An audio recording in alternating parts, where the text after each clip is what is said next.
they went to somebody else like Bosley.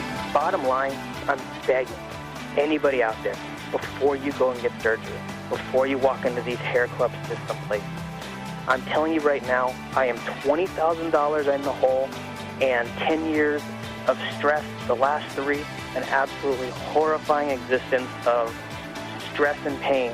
And I can promise you, the stress of this hairpiece is 1,000 times more than I would have ever felt if I had just been confident with who I am.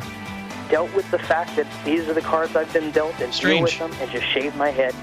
And honestly, like Spencer said, not everyone's there, but that's where I'm at. And now something completely different. Good afternoon. I'm speaking to you live just outside. I like to think balding is just God's way of saying, now let's see you get laid. Is it true that if you don't use it, you lose it? What I'd really like to do is put the greatness of this man in perspective. The hair loss community has a lot to be thankful for, having you as a spokesperson. You mean you just call this guy up? About life and about reality. And now, America's #1 reality radio show for men. Live from Los Angeles, it's Spencer Kobren's The Bald Truth. Hey guys, welcome to the show. Thanks so much for hanging out and holding on. Of course, listen, there's always some sort of technical problem. That's the beauty of live internet broadcasting, but I want to welcome all of you who've hung in there with us to stay on Joe's stream. And of course, I mean, you guys who are listening on iHeartRadio, iTunes Radio, Stitcher Radio, the show just comes on when it comes on. That's the way that it works. Pretty much like the live stream. Yeah, pretty much like the live stream. So welcome and thank you for hanging out and for, being a part of what we do here. Now twice a week, each and every week. And why can't I hear myself in my headset? Same old shit. Another day. I hear you fine over here. Yeah, that doesn't matter. If I can't hear myself, then it's not good. Okay, there it goes. Doing this program for going on, Jesus, almost 21 years now. It'll be 21 years in June that I've been doing this show, which is, I think it's too long. And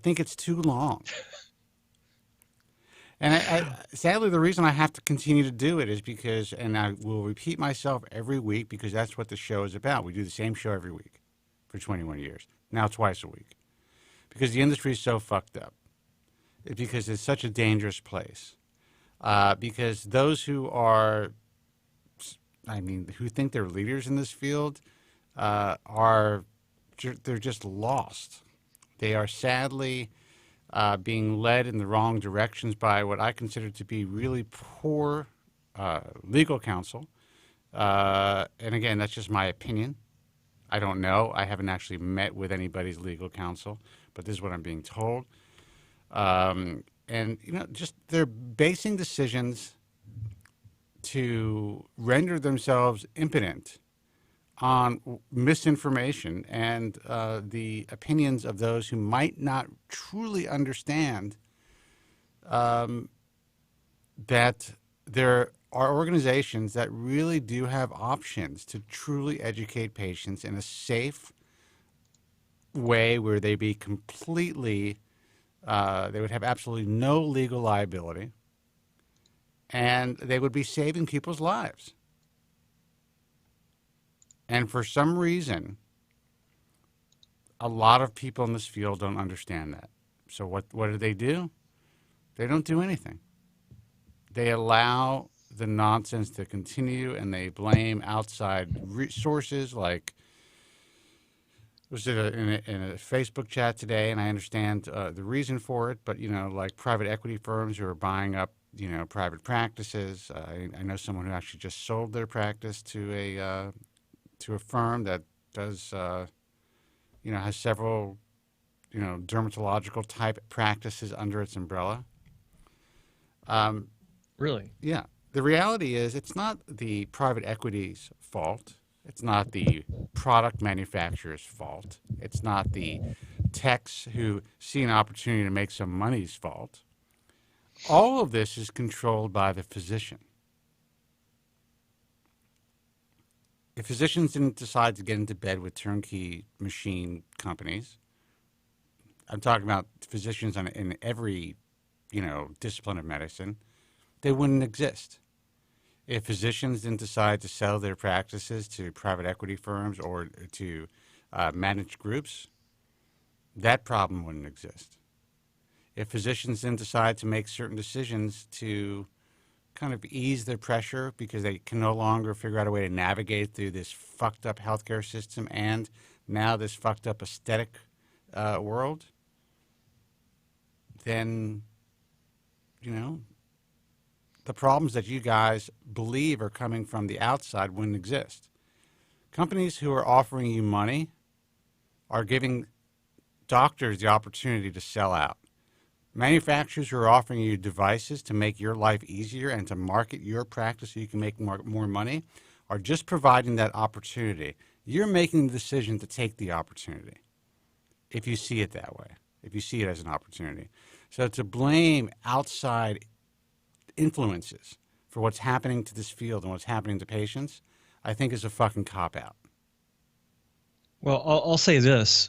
Any established hair transplant doctor that looks at any of these devices as a way to improve the position and their own position in the market, you're an idiot. An absolute idiot. And the reason I say that, among 15,000 reasons I can think of, but one reason that's on my mind is I was working with one of my my clinic clients today, and we're evaluating. I thought you were going to say you're working with an idiot today. I'm glad you didn't say that. I didn't say that. No, and you weren't, probably. I thought that's where you're going, though. No, yeah. but what he's not my client for very long then. No, but I was working with them on evaluating where they sit in local search on Google, and they're in their office. I'm in my my home office, and I'm able to see remotely from here where they rank in their local market through little tools of wizardry and witchcraft that I have here in Vancouver, and I was shocked. I was actually shocked at the increase in the number. Two things. Number one, the number of device manufacturer-based hair transplant clinics that were aesthetic clinics in the immediate area to where my client is, and the number of additional clinics since I had spoken about this subject matter with them recently.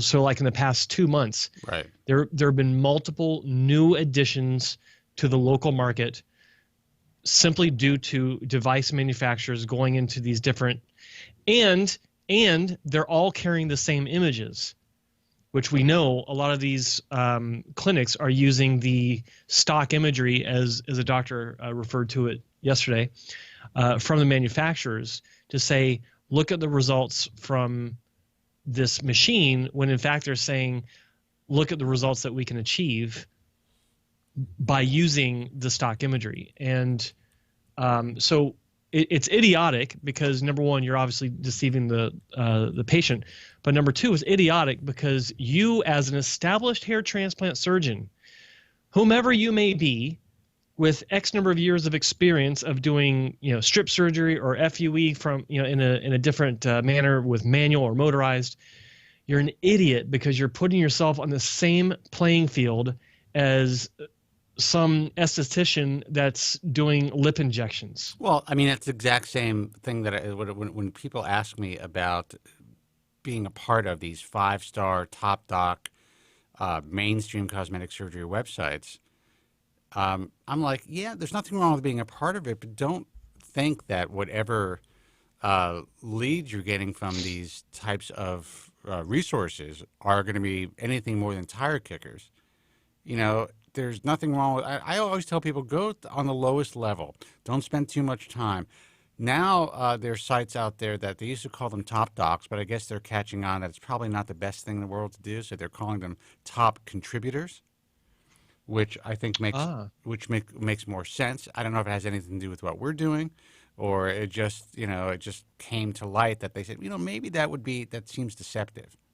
Yeah. Or they want, or perhaps, and without meaning to be, perhaps they felt, let's be more clear with our users. And I think that's great. But when hair transplant surgeons put themselves in the same pool as these turnkey guys, they are essentially saying, we are no better than them. We cannot differentiate ourselves. We don't know how to differentiate ourselves. So we're going to jump into this pool with the same people. Now, I get it. And I want to make it clear, because I had this discussion, and also I received an email recently about, certain organizations are concerned about antitrust issues and all kinds of things about, providing consumers with the truth. Well, the reality is, there is the threshold for antitrust is pretty significant when it comes to something like this. Unless you're actually planning on somehow developing a monopoly, any organization out there, it's not going to happen. Unless you're somehow planning on controlling the price in the market, there is no issue. Unless you're planning on somehow, committing unfair competition, then you have no issue. But providing consumers with the truth would not qualify in any jurisdiction, locally, federally, whatever, as antitrust. Sounds like you got the same email I got. Maybe. I got one very similar, speaking about this exact issue in the past couple of days. So, right. So, and I also want to make it clear that I think the problem, and maybe why these people think it could be antitrust, is because maybe they're against the product manufacturers. I'm not saying that's the truth, but you see, I am not. I understand the capitalist side of things. I understand the business aspect of things. I think these guys have a right to manufacture a product, and in most cases, they're manufacturing good products, and they have the right to sell it to whomever can legally purchase them. Period. That's just the way that it is. But it's your right to also walk with your dollars. And it's your right to say, you know what? Maybe this isn't something that I want to be a part of. Or if I am a part of it, I'm going to make it clear through my online resources why I'm a part of it and why I choose this particular device in my practice based on my expertise, whatever. Anyway. Talking to the fucking walls. 888-659-3727 is the toll-free number. I'm having a lot of trouble. I have to get a new set of either a new headphone amp or a new set of headphones, which I haven't figured out yet. While you're complaining about that, I'll also give out the UK number, because apparently no one gave me the memo. They moved their clocks back 1 hour, so instead of 1 a.m. Greenwich Mean Time, it's 12 a.m. Greenwich Mean Time. Currently 12:22 a.m. Greenwich Mean Time. So, for all of you UK listeners, 0203-3724-683. I just put the UK number on the video, so you can check that out. 0203-3724-683. Let's take a phone call. Hey, guys, you're on the air. Who's this? Hey, guys. Hey, man, you're on the air. Who's this, and where are you calling from? Hey, this is Rick from Virginia. Can you hear me all right? Hey, what's up, man? Can you hear us? Yeah, I hear you guys just fine. Awesome. Welcome. Hey, so I've called a couple times before. I think I spoke to you guys maybe 2 or 3 weeks ago, and I got a quick question for you. I think I know the answer already, but, I always like to hear what you guys have to say. You got good advice. So you just want to hear yourself on the live stream. You just want to play. You just want to play it back and say, "Hey guys," and send the link out. Hey guys, listen, I called in. Well, that too. I didn't have to, put that out there. But if you got it, I would sure do it. Yeah. No, I called a couple weeks ago. I signed up for the Keeps program. I've been spending about 10 weeks or so now on the generic finasteride. Okay. And basically like Norwood 2 in the front, and then just thinning in the crown, not an actual bald spot, but sort of thinning back there. Norwood 2 in the front, all party in the back. Yeah, and not the best party in the back. Right. That's the problem. So I went to, for a completely unrelated issue, went to my regular doctor last week and was talking to him about, the other issues. And then I mentioned about seeing if he would be willing to write a script for finasteride, and sort of talked to him about it. And he kind of looked at my scalp and everything. And again, he's not a dermatologist or anything like that, just regular, internist or whatever.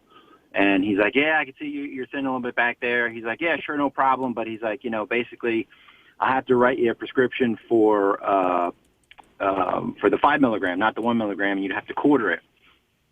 And obviously, from watching the show and doing my research, I knew about that already.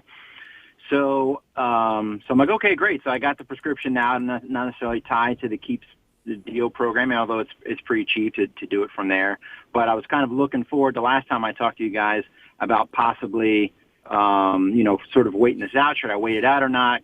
About switching over to ProScar. Well, if I remember correctly, I mean, you had just started, and you thought you were seeing some positive results already. Yeah, so I felt the electric ball issue deal, so I knew something was happening. Right. And then I noticed in the crown area that it seemed maybe a little thinner or more evenly thin. So I don't know whether that was maybe some shedding, which is can be a positive sign, right? So that would maybe regrowth in the future, or but something looked a little bit different back there. Not actual growth or anything back there, or I would say a stabilization. My hair's been thinning back there for about 10 years, and I still don't have a bald spot, so it's super slow, so it's hard to say whether it's stopped anything or not. Okay, so Joe wants to know, what's the fucking question? Yeah. So the question is... You read my mind. Yeah, exactly. Yeah. So the question is, I got the script filled. I'm in the military, so I got a military pharmacy or whatever, so I got it filled for free with the other meds that I had, and I just looked up online the generic brand, and it's Exelon. I don't know if you've ever heard of it, which happens to be distributed and made in the U.S., which is pretty odd or whatever. It's not rare. Very common. Yeah. Very rare for a generic. The one that Keeps uses, although it's distributed in the U.S., it's made in India. Right. So what I wanted to run by you guys was, my plan looking forward was if I don't see any great results or things don't work out well in the future, about 6 or 7 months from now, which I think Joe mentioned last time, to just go ProScar. But what your guys' thoughts were in having a third, sort of script here now, and I've got, 5 milligrams of this Exelon, which is made in the U.S., maybe looking at that in the future, or again, it's early now and I'm on generic already. Or what I'm thinking you guys are going to say is just don't fuck with it. Nothing. You haven't seen anything yet. Just leave it alone and don't worry about it until maybe 5 or 6 months from now. Just put it in your drawer and then look at it later. Well, here's the thing, and again, we're not physicians, but all you had was some ball pain. You haven't gone through any tremendous shed, a little bit of shedding, you said. To me, it's kind of like, I normally say don't screw with it, but you've been on it for a relatively short period of time. If you would feel more comfortable starting using 5 milligrams, and since you can get a local script, that may be the way to go. I don't know, Joe, what are your thoughts? It's been 10 weeks, so for those of you counting at home, it's 2.5 months, and I don't know. I think that at this point, stay with what you got. I just stick with what you got. Yeah. Okay. Did you say you got 2 or 3 scripts? So I got just unrelated. So he basically gave me a script for 5 milligrams, and you basically right where on base where I'm at, it just gets filled immediately. So I picked it up, and then I just Googled. Yeah. So. Okay. So you got your Keeps, and then you got your local ProScar or generic ProScar. I got 1 milligram generic made in India from Keeps that, it's basically $26 a month it works out to be. And I now have access to free generic made in the U.S., 5 milligram that would need to be quartered. Yeah. Well, I will say that I can't really say if made in the U.S. versus made in India is going to make a hill of beans difference for the efficacy or anything. Okay. But if you like to support U.S. companies, then you might want to do that. It's free and I'm going to support U.S. companies, but it's free and free is pretty good. Are you going to be in the military for quite a while? You still got plenty of time on your... Yeah, I've been in for a while, and I'll be staying in for a while. Yeah, but I think the reality is, if you've been in for a while, even if you decide to get your medication from the VA, eventually they'd still fill it for free. Yeah, as long as I went to that far. Now again, they could change too. I mean, right. The interesting was the other script I got. I googled that one is also made in the U.S. So maybe there's some sort of thing that the military or DoD has with trying to get generic scripts that are made here. Maybe that's all related. I don't think it. I don't know for sure, but just knowing how things generally work in this world, and including parts of the military, they do have bids. Call for bids, just like corporations do, just like other government agencies do, where they're looking for the lowest bidder for a supply of XYZ. So I can't say if the military has any sort of must be made in the USA requirement for bidding on medications. It would make sense, but at the same time, well, now that Trump's in office, F-35, electronics are made in China, so, Yep. Yeah. Who knows? Yeah, I was actually surprised. I was surprised. I thought, I know been in the military for a long time, so I was like, I'm assuming they got me the cheapest shit possible. And then I was like, holy crap, it's actually made, not just distributed, but made in the U.S. I was like, fuck, I got to call, these guys. It's a good question. It is. I mean, at this point, I don't know. It's tough. I mean, generally, and I was saying, don't bother with it. But at the same time, it's like, if this is a steady supply at no cost, maybe cut your potential losses and switch over to this one. Well, that's kind of what I was thinking. As I'm so early into it, and it's not like I had a tremendously fabulous result, and then now I'm going to shit on it and then shed it, and I'm like, why the fuck did I do that? Whatever. Well, that's kind of what I'm thinking. It's like right now you really haven't had much of anything happen except for a little bit of a shed. I will say this. If you decide to switch over to this other generic, do not lose your mind if your shed increases, because you're not only potentially shedding because of the introduction of a DHT inhibitor, you might be having an increased shed or a more voluminous shed by changing the DHT inhibitor. It's supposed to be the same. I mean, this is all, God, this is so anecdotal. This is this is so much of a reach, but don't be surprised or don't lose your shit if you start to shed even more, because it might be a continuation of the shed. It might be maybe the one brand stronger than the other. Who knows? I mean, there are multiple combinations of why it actually might increase the shedding, but I think that's a stretch. But I wanted to throw it out there just in case, so that you don't have to call in. You just stay the course and power through it. Yeah. Well, I would stay the course either way, but I was thinking about the keeps is $26 a month, right? So what do you do in the military, by the way? Navy. Okay. Just like a personnel guy. Yeah. Okay. Nothing super exciting or sexy or anything like that. Well, I mean, you get to wear a uniform, right? Chicks dig that. Yeah. Oh yeah. Yeah. And you get to wear a hat.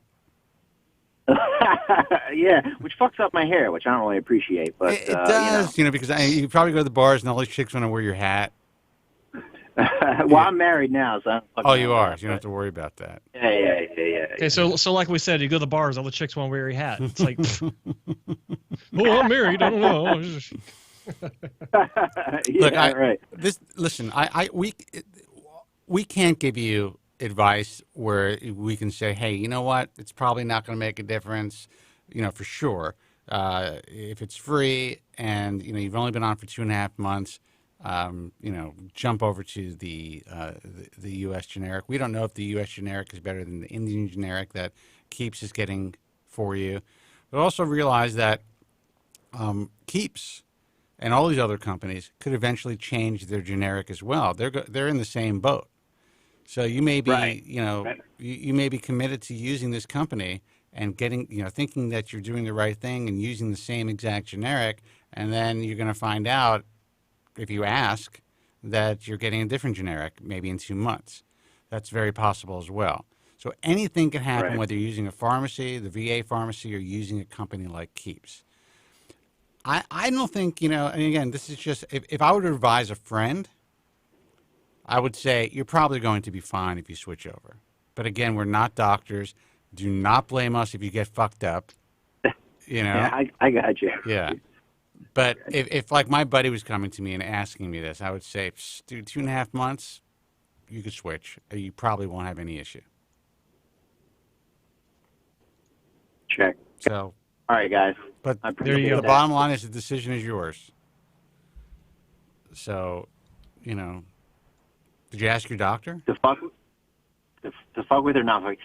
So I talked to him when he prescribed it. He's like, you got to do the 5 milligrams or whatever. And I said, hey, I'm on a different generic now. He's like, oh, it doesn't matter. Generic, they're all the same. I mean, he didn't really. He's just like, they're all the same, whatever. He said the only difference is, he's like, you got to make sure you don't take the whole thing. He spent like 10 minutes, talking to me, like, you got to cut it up. You got to quarter it. Do not take the whole thing. He just spent like a lot of time talking about it. I got to know why he was adamant about you not taking the whole thing. I'm taking the whole thing later tonight. What was his reason? Because he said, basically, I don't know. He said it's too much. He's like, look, this is not prescribed for hair loss. We can't prescribe, for the military. We do because whatever the rules and regulations are. We can't prescribe 1 milligram for hair loss, but it's finasteride. It's the same thing. It's the same. And he started talking to me about DHT and how all that shit kind of works. Whatever. He's just covering his ass. Like, that's all. He's a doctor. Yeah, that's what I think. He says, so I'm going to prescribe you a med for 5 milligrams, but just do not take the whole thing. Right. I don't know. He didn't say you're going to die or anything, but he just kept, it's the first time I've ever got a med from a doctor. I've been in the military for a long time where, they didn't give me the right dosage amount where I had to actually, do something to it. You know what I mean? Right. So I went, but yeah, he spent most of the time just talking about that. And that's that's what concerns him, because he's working in the military. He's a physician in the military. They're used to prescribing things that are based for a specific indication. So there are dosages that are indicated in pill form that are easy to take. You don't have to manipulate them. You don't have to cut them. So he is just trying to explain, do not pop these pills whole. In order to get the dosage we're trying to get you at, you got to cut the pills up. That's it. He's trying to cover his ass. Yeah, the cool thing about it is he didn't mention once about the sexual side effects, which I've done, listening to you guys done tons of research, which I thought was a great thing. He didn't try to scare me about it or say anything like that. Or clearly, if he knows like the 1 milligram, 5, whatever else, I'm sure he's heard about it. I mean, he's a physician, right? Yeah, but at the same time, he's supposed to at least tell you that there are potential sexual side effects. Yeah. So yeah, it's a big pamphlet. It's on the pamphlet, when you get the meds or whatever, and they tell you make sure you read about everything else. I mean, but they don't tell. I mean, all the meds I've been prescribed for whatever reason is the doctors never talk about the side effects. It's just in the pamphlet. So that's what I mean from that. I would have thought it was odd if all of a sudden he jumped out and said, hey, the side effects for this or that. But it was just nice to know that he wasn't like super, At least he didn't say go to finasteride-makes-your-testicles-explode.com to read more about the side effects. Yeah, no. He was cool with it, but anyway, I thought I mentioned. All right, man. Well, listen, Rich, I wish you the best of luck. I want to thank you for your service, by the way. And I think, listen, you have 2 sources now of finasteride. One is free. Right.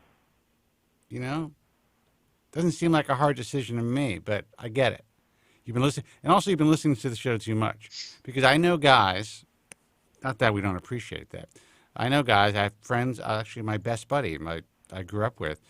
Anytime there's a new generic that's cheaper, he'll go to Costco, whatever it is. He'll just switch. Yeah. And I'm like, dude, you know how I feel about that. Guy's got guy's got a full head of hair. He's 53 years old. That's what I don't want to do. I mean, was more the original time I called was more leaning toward just going to ProScar and just doing that, just so that they don't have to worry about it at all. I mean, and that actually works out. That's only I did the math on that for.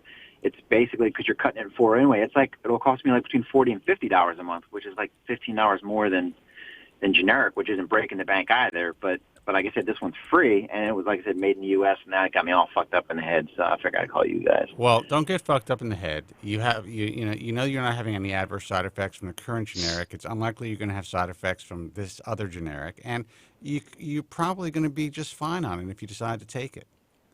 So, the choice is yours ultimately. I can't make that decision for you, but I think you're so early on in the process that even though there's some guys in chat rooms who are saying, don't do it, don't switch, I think that you're so early on in the process and you haven't really seen much in the form of results yet.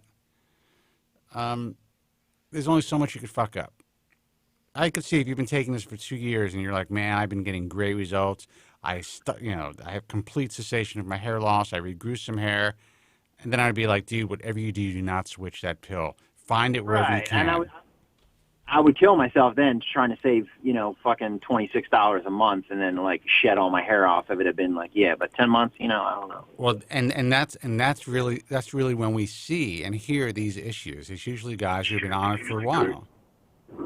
Yeah. So, all right, man, listen, we got to take some other calls. Right on. All right, guys, you take care. Have a good one. All right, you too. Thanks Bye-bye. for calling. Bye-bye. Phone number is 888-659-3727. It's such a delicate question. And, it is. But, if it were me, honestly, at that so close into it, after only 2.5 months, I would switch. I had no guidance when I started this thing. I mean, when I went through my dread shit, I went up to 7.5 milligrams a day. That still kills me. I was drinking like a 12-pack, too, every night. Yeah. Just hanging out with, whoever... Jesus, I can't even imagine. I can't... If you knew what I was like when I was that age... Like you were smoking, too, right? 21, 22 years old. I was smoking cigarettes. I was drinking on the regular, hanging out in bars. There was always some woman.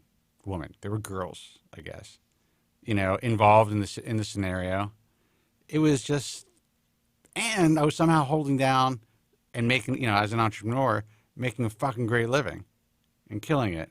But I would put whatever it is. If someone had a button and they had their hands out at the bar and they had a button in it, I'd swallow it. Yeah, you're one of those. Okay, all right. Didn't make a difference. I was going to say like 7.5 milligrams of Propecia or Proscar actually equated to about maybe 3.5 because of all the smoking constricting your blood vessels, and so it wasn't quite getting all the way. That's anyway. true. I was really never a heavy smoker, so I'd say maybe even when I was smoking at the bars, because you used to be able to smoke back then, it would be like 5 cigarettes in the entire evening. Which I'm not saying that's good. But I was never like a pack a day type of a person. It's not much. Yeah. No. Phone number is 888-659-3727. Hey, man, you're on the air. Who's this and where are you calling from? Hey, this is James from Texas. Hey, James, what's happening? Hey, James. Hey, how are you? I hope you guys are doing well. We are. Jay Jones in the chat room. That's a great Godfather 2 line, by the way. Yeah. What's happening? All right, so not much. I'm just driving to work. I hope you can hear me well. I can hear you. I mean, it's a little noisy, but it's okay. Yeah, I bet it's kind of annoying, but I'll try to keep it quick for you. I have a question for both of you. It's about finasteride and your treatments that you guys have had. Because basically what I wanted to ask is, I'd imagine both of you use finasteride. How long have you used it for? Any side effects? And I know Joe had, what was it? I believe I've heard, I don't know how many transplants was 27 hair transplants. Oh, wow. How about yourself, Spencer? I've had no hair transplants, but I have a lot of paint. I've been painting my head for about a decade and a half. Okay. But I've been on finasteride, Proscar, in one form or another, meaning whether taking the full 5 milligram dose or now I'm doing intermittent therapy. And I'm going to try to figure out how many years it's been. I was 28 when I finally got my hands on that shit. So how long is that? That's 25 years. I've been on the drug for 25 years. I've been on the drug for 16 years. Oh, wow, okay. And so within that 16-year time frame, when was it that you had transplants? would you say that the finasteride wasn't as affected as you would hope? Okay, well, my story is kind of, well, not unique, but different from a lot of people in that I had 2 hair transplants before, long before I had ever started with finasteride, because it wasn't even on the market when I first had them, and I didn't learn about it until after my 3rd hair transplant, which was my first repair hair transplant. So by the time I got to that point, I was already a Norwood 6+, and the medication was prescribed only to maintain what I still have, because I genetically I'm supposed to be a Norwood 7+, because most of the men on my side of, or my dad's side of the family, which is where I get my hair loss from, were 7s, except for my grandfather, ironically. But yeah, so the medication did improve my hair, not just the hair that was in my crown, but also my donor hair improved, which is, well, but 16 years ago that wasn't supposed to be the case, but it is the case, because now we know, and we've known this for a long time, that donor hair is not 100% resistant to DHT. And so if you have donor hair that is not completely resistant to it, then finasteride can work well in making that healthier as well. And apparently I was one of those guys. So my donor hair was better. My crown was a little bit smaller. The sides kind of came in just a little bit. The fuzzy hairs in the bottom, the peach fuzz, bottom half of my crown, those improved noticeably. But that was it, and been on it ever since. I've maintained pretty well. And then I've had 9 hair transplants between 16 years ago and 8 years ago.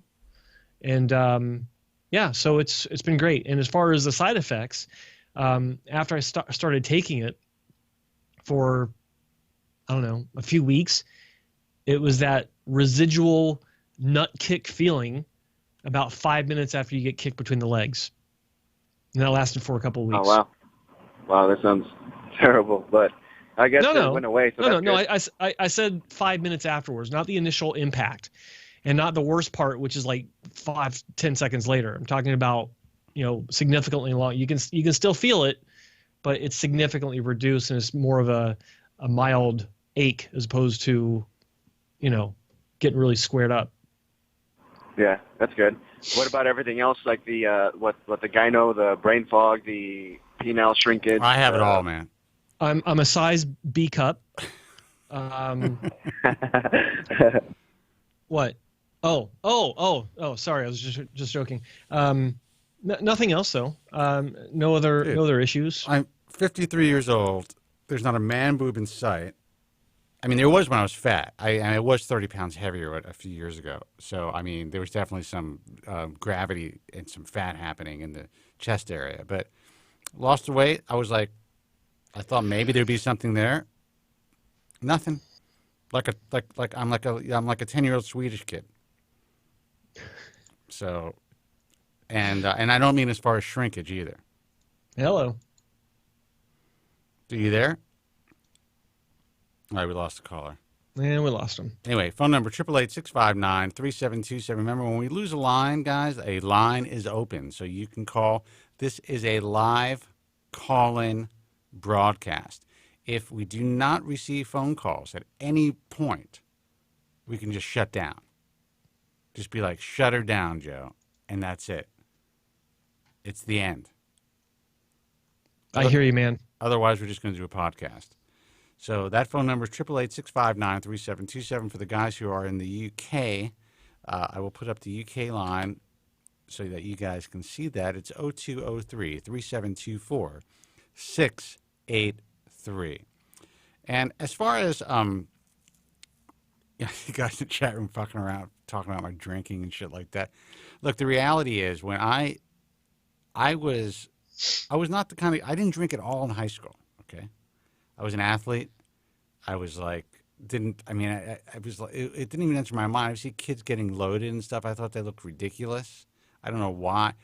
So as soon as I started to lose my hair, I gravitated to, and also when you are, I didn't even really drink in college, which is funny. I really didn't start to drinking until I was about 21 years old.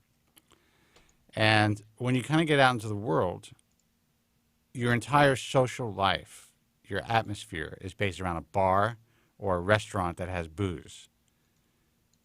That's just. I started earlier because I was a bartender. Yeah, that's just. I actually started very late. You know, I remember even my college years, my college year and a half. Yeah, my college months. Yeah, I wasn't drinking with everybody. You know, it was weird. I would smoke dope. I would smoke pot. You know, that was I enjoyed that at that age, but I didn't drink at all. But when I was 21, I started to lose my hair, and we were also, you're in New York City, and everybody's going to the bars.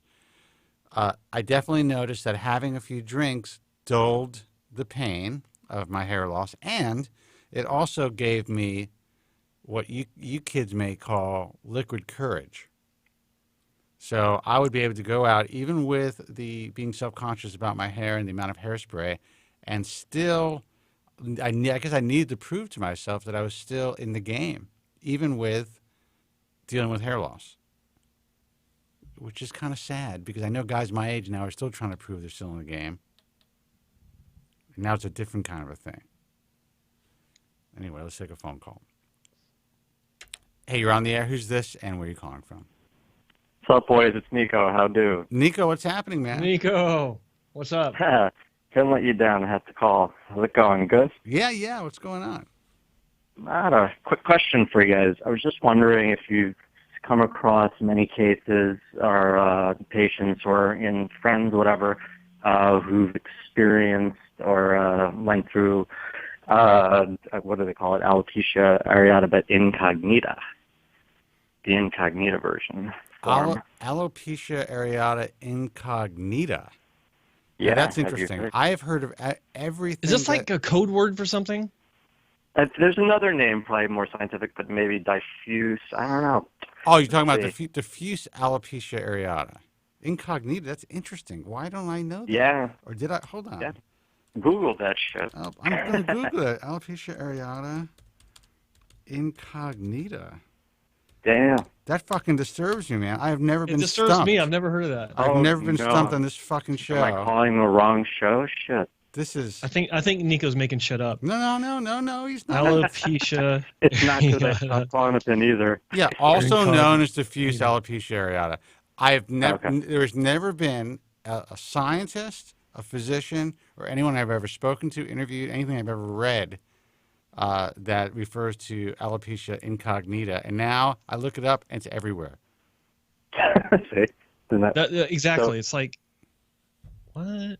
I mean, I wrote about Google alopecia. Old reliable or not?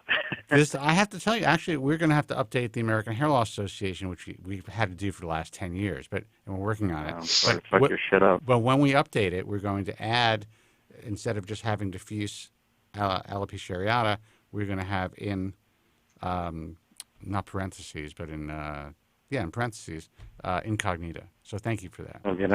Oh, yeah. My pleasure, for better or for worse. Yeah.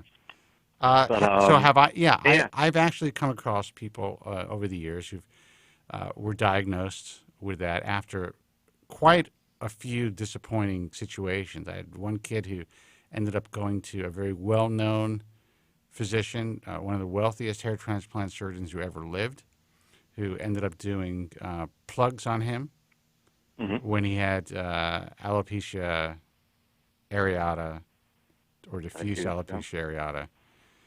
Which was later diagnosed by a real dermatologist. Oh, okay.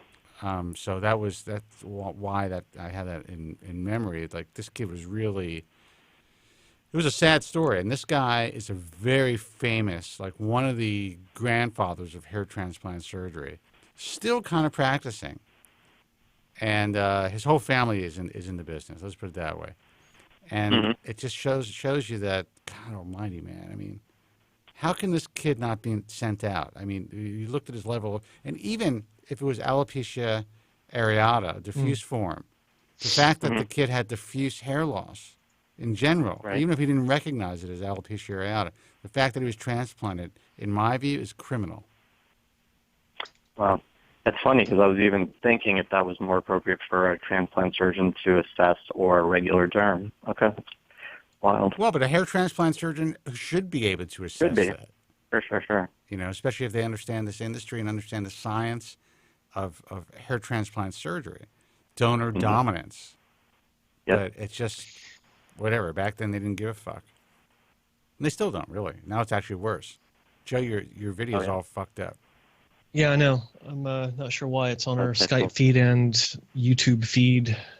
Not sure why.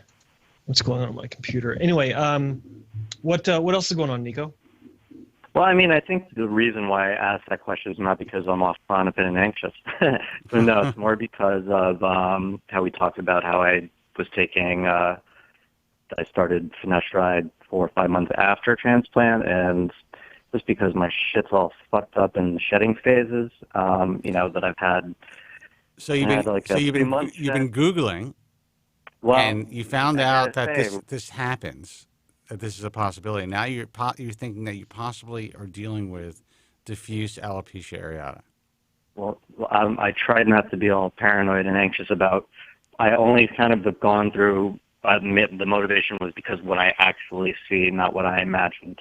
Okay. So it's not like a BDD thing. It's like sort of like spottiness and certain spots that I'm sure were hair that's miniaturized that shed and maybe is in telogen phase, and maybe the whole, just because of the kind of loss that I've experienced since starting thin, or because of the timeline of my situation. Well, just know that, I mean, if this helps, that alopecia areata in general, while it occurs in more people than you realize, it's rare. It's less than 2%. Less than 2% of the population, and this form, which I will now refer to as incognita, is significantly more rare than alopecia areata. Right. So your odds of having that all of a sudden after your hair transplant is pretty much slim to none. You'd probably win the Powerball before that was the case. But it's not impossible. People win, right? Yeah. In this case, lose. It can happen to you. Yeah, right. That's right. Dude, you got to be in it to win it. Yep, or lose it. Fuck. Yeah. So, no, it's only because of my shedding and the spottiness that I have in certain spots.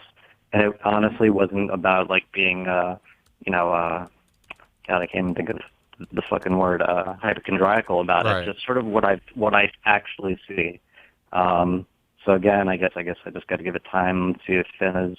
It's just a shed and hopefully a regrowth. So it not to be hypochondriacal. I figured I'd ask you guys. It probably is just a shed, and I understand. I am hypochondriacal myself. I was. I'm not that way. I'm not as bad as I was when I was younger. But it's a good question. It's reasonable to ask it. I mean, you're seeing something. Joe, do you want me to? What do you want to do here? I want you to call me back. It looks like you're underwater. I'll call you back. All right. This is All right, Nico, man. I wish you the best of luck. In general, how is your anxiety? And by the way, we'll take guys who are holding on. We'll take your calls in a sec. It's cool. That's the only reason I called. I'll take off, but it was only because of what I see, not what I'm imagining. So actually, the anxiety is pretty in check. I'll schedule an appointment with my doctor and see what he thinks as well. Okay. And I'll talk to you guys soon. All right, man. You take care.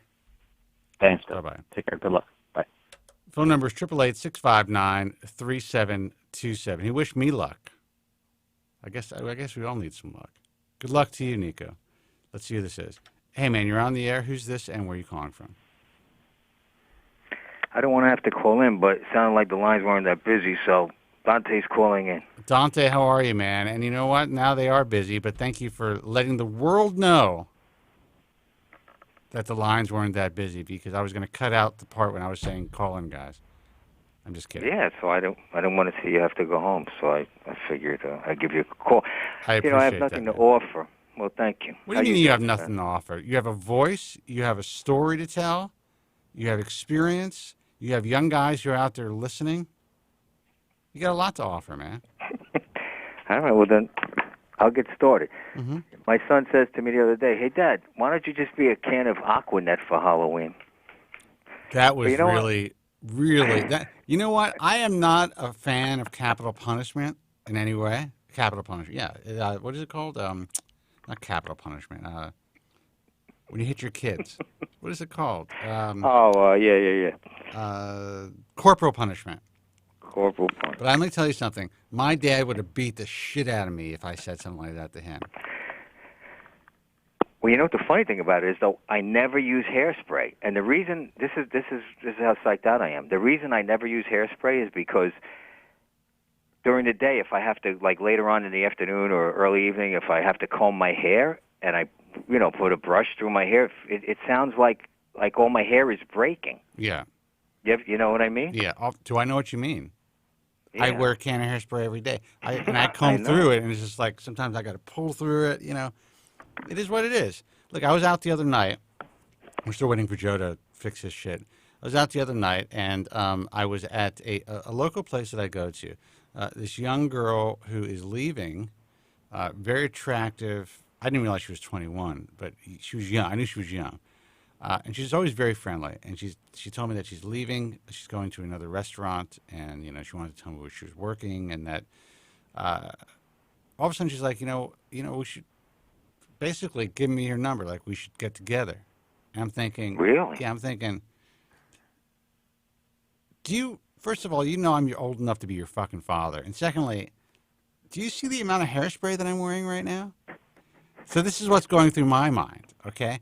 But in reality, no one gives a shit. The only person that gives a shit are the people who are going to razz you about stuff, like your kids or maybe your buddies or whatever. In general, most people don't even know what the fuck is going on. No, you're right. They don't. They don't. They have no clue. I had a guy tell me the other day. One of my clients says to me, he says, my hair falls out, I'm going to go get plugs. He said. I said, you are? He says, yeah. I want to be like you. I want to have as much hair as you. Yeah. When I'm I said, if only, like you always say, if only you knew. Yeah, you should have just taken off the back and given it to him. So here you go. I know, I could do that. They don't even figure that out. I can't understand how people don't figure this out, but I guess they don't. Hold on for a second. Let me see if I can make this work. All right, Joe, you're missing Dante's call, which is riveting, by the way. What's up, Dante? Joe, how are you today? Can't complain. I heard the part about beating your kid. I call it righteous justice. Oh, that's what it is. No, but honestly, I would have, if I would have said something like to my father, there was nothing. I couldn't be funny. Like, my father wasn't my friend. How old's your kid? How old's your kid? Oh, he's 31. Huh? Yeah, it wouldn't have mattered. If I remember, I would talk to my dad, even when he was getting into his 80s, and he was just like, I can take him down with one finger. He would still pop me in the chest or push me. It's just like it was just like part of it. This is what you get him for his birthday: some boxing gloves, 2 pair, and an invitation to the local gym. Yeah. And yours just happened to have a roll of quarters inside. Well, he remembers when he was 7 years old, and I used to show up after a transplant in Manhattan, and show up at the Little League game with my head bandaged and the blood coming through the donor area. Jeez. People were looking at me like, what happened? You know what? But at least you fucking showed up. That's right. I did. I showed up. Yeah, but ungrateful kids today, they don't look at it like that. They're like, how could you show up and embarrass me like that? That's the thing, right? If you didn't you can't win. You didn't show up, then it'd be like, where were you? Yeah. Well, all I can say is that what's your kid's hair like right now, by the way? He's got good hair, but he's losing it in the front corners, and it's really starting to bother him now. Oh, so now he's fucked up over it. And you know what? He's a little bit, yeah. He's your kid, yeah, and you can't say anything. But even though he's your kid, I know there's a part of you that's like, all right, motherfucker, now you know what it's like. Well, yeah, and he's 31, so he's gonna find out soon enough what it's really like. So you know what? Maybe you should get him a can of hairspray for his next for his next birthday. But he has good donor area, though. He's got a very good donor area. And I always say, and if they were able to do a transplant from a family member, I would use you. And he says, you're not coming near me with that. So I don't know how he feels about it. But what I wanted to say was I was watching, a couple, and I hadn't called in, but I think it was the end of June. I don't know the gentleman's name from New Jersey called in, and Joe, you put his pictures from. I guess he went to Barback. Is that Armani in Beverly Hills? Is that where he went? His transplant was it was like 3 months in, and Spencer was saying how it was unbelievable, how it already started to grow and all that. Yeah. You remember that? Yeah, I do. I don't remember the exact patient, but I remember the scenario. Yeah. Yeah, he looked great. I mean, at that point in time. But was that the doctor? Were they Beverly Hills? Yeah, Dr. Ballback from the Alvin Armani Clinic in Beverly Hills. Yeah, they look like they do a great job. They do. I mean, they got the credentials. I mean, IAHRS accepted member from I think a couple years back. I've known some of the staff members for several years. I didn't know anything about. I'd seen him around, but I didn't really pay a lot of attention. I mean, it's like, okay, yeah, good looking work, but I never really dove into what his clinic, how they operate as far as their clinic culture, which is a big deal that a lot of people don't even realize exists. They don't know what it is, but it's a big deal. And talking to the doctor multiple times, he is one of the most, I can't even say committed hair transplant surgeons. He's one of the most obsessed hair transplant surgeons with his craft that I've ever met. Well, I'll give you a brief This guy history. is insane about his craft. I mean, he loves talking about hair. When he applied to the organization, one of the things that he told me was that when he was a kid, all right, this is how old I am, that he used to listen to the Bald Truth. Yeah. And that the Bald Truth helped to guide him in the safe direction where he was able to get a hair transplant that changed his life. He's one of the few hair transplant surgeons in the field who actually wanted to grow up and be a hair transplant surgeon. Yeah. And I was like, first of all, Doc, thank you for making me feel so old. But, where's my drum roll? But, realistically, I mean, he was already in medical school, but we helped to guide him. And it's funny when I think about this, in the direction that he's in, besides being able to get help and he has a great hair transplant. I met him in person for the first time at the meeting here in L.A., and his hair looks incredible. But we were able to guide him in a direction that he's now helping thousands of people. And it was because of our influence. Or you weren't around at the time, Joe, so I'm not going to give you credit for it. But I used to call in. Used to call in, yeah. But the influence of this program. So, when I think about all of the peripheral, life-changing stuff that this show has done, it's kind of mind-blowing. It's like, okay, what if Spencer Kobren didn't exist? How many people would be fucked up? Or would people be better off? I don't know. Maybe they would be. I think it's safe to say that there would be more people screwed up if you weren't around. So I'll say it. Well, I appreciate that, but I found that very interesting, and that this guy, and I've met maybe 2 or 3 in my entire career, doctors who really, they knew what they wanted to do. They knew they wanted to get into hair because they were hair loss sufferers themselves, or they kind of saw the industry as a unique way to kind of be artistic, and they wanted to be a surgeon, and they thought, and also they wanted to have a cash business. Yeah. But they saw that early on. Where the vast majority of hair transplant surgeons that you meet today, when they were in medical school, they weren't dreaming of becoming a hair transplant surgeon. In fact, most hair transplant doctors today, well, I can't say most, but I'll say maybe probably in the 80s and 90s, most hair transplant doctors not only didn't plan on becoming hair transplant doctors, they looked at it as kind of like a last-ditch effort to make money in the medical industry. Yeah. I mean, there are doctors that were ejected from their chosen specialty because they were incompetent. They were the low-hanging fruit. Yeah. Sadly. Well, unfortunately. Yeah, I mean, I was going to call in Friday night late, and then you guys wanted to leave, and you had Undercover Doc, who, by the way, he's a phenomenal guest when he calls in. He's great, yeah. He's great, and I said even if you guys were taking calls, I'm going to hang up because you can't follow him on a phone call. Yeah, well, he's just too good. He's just too good. Let me tell you, this guy. We're going to be doing some recording. He's actually went undercover did a couple of things. We put him on assignment, and he's going to be coming back to talk about not live but recording. He'll call the live show once in a while, but we got some shit that you got is going to fucking flip your lids.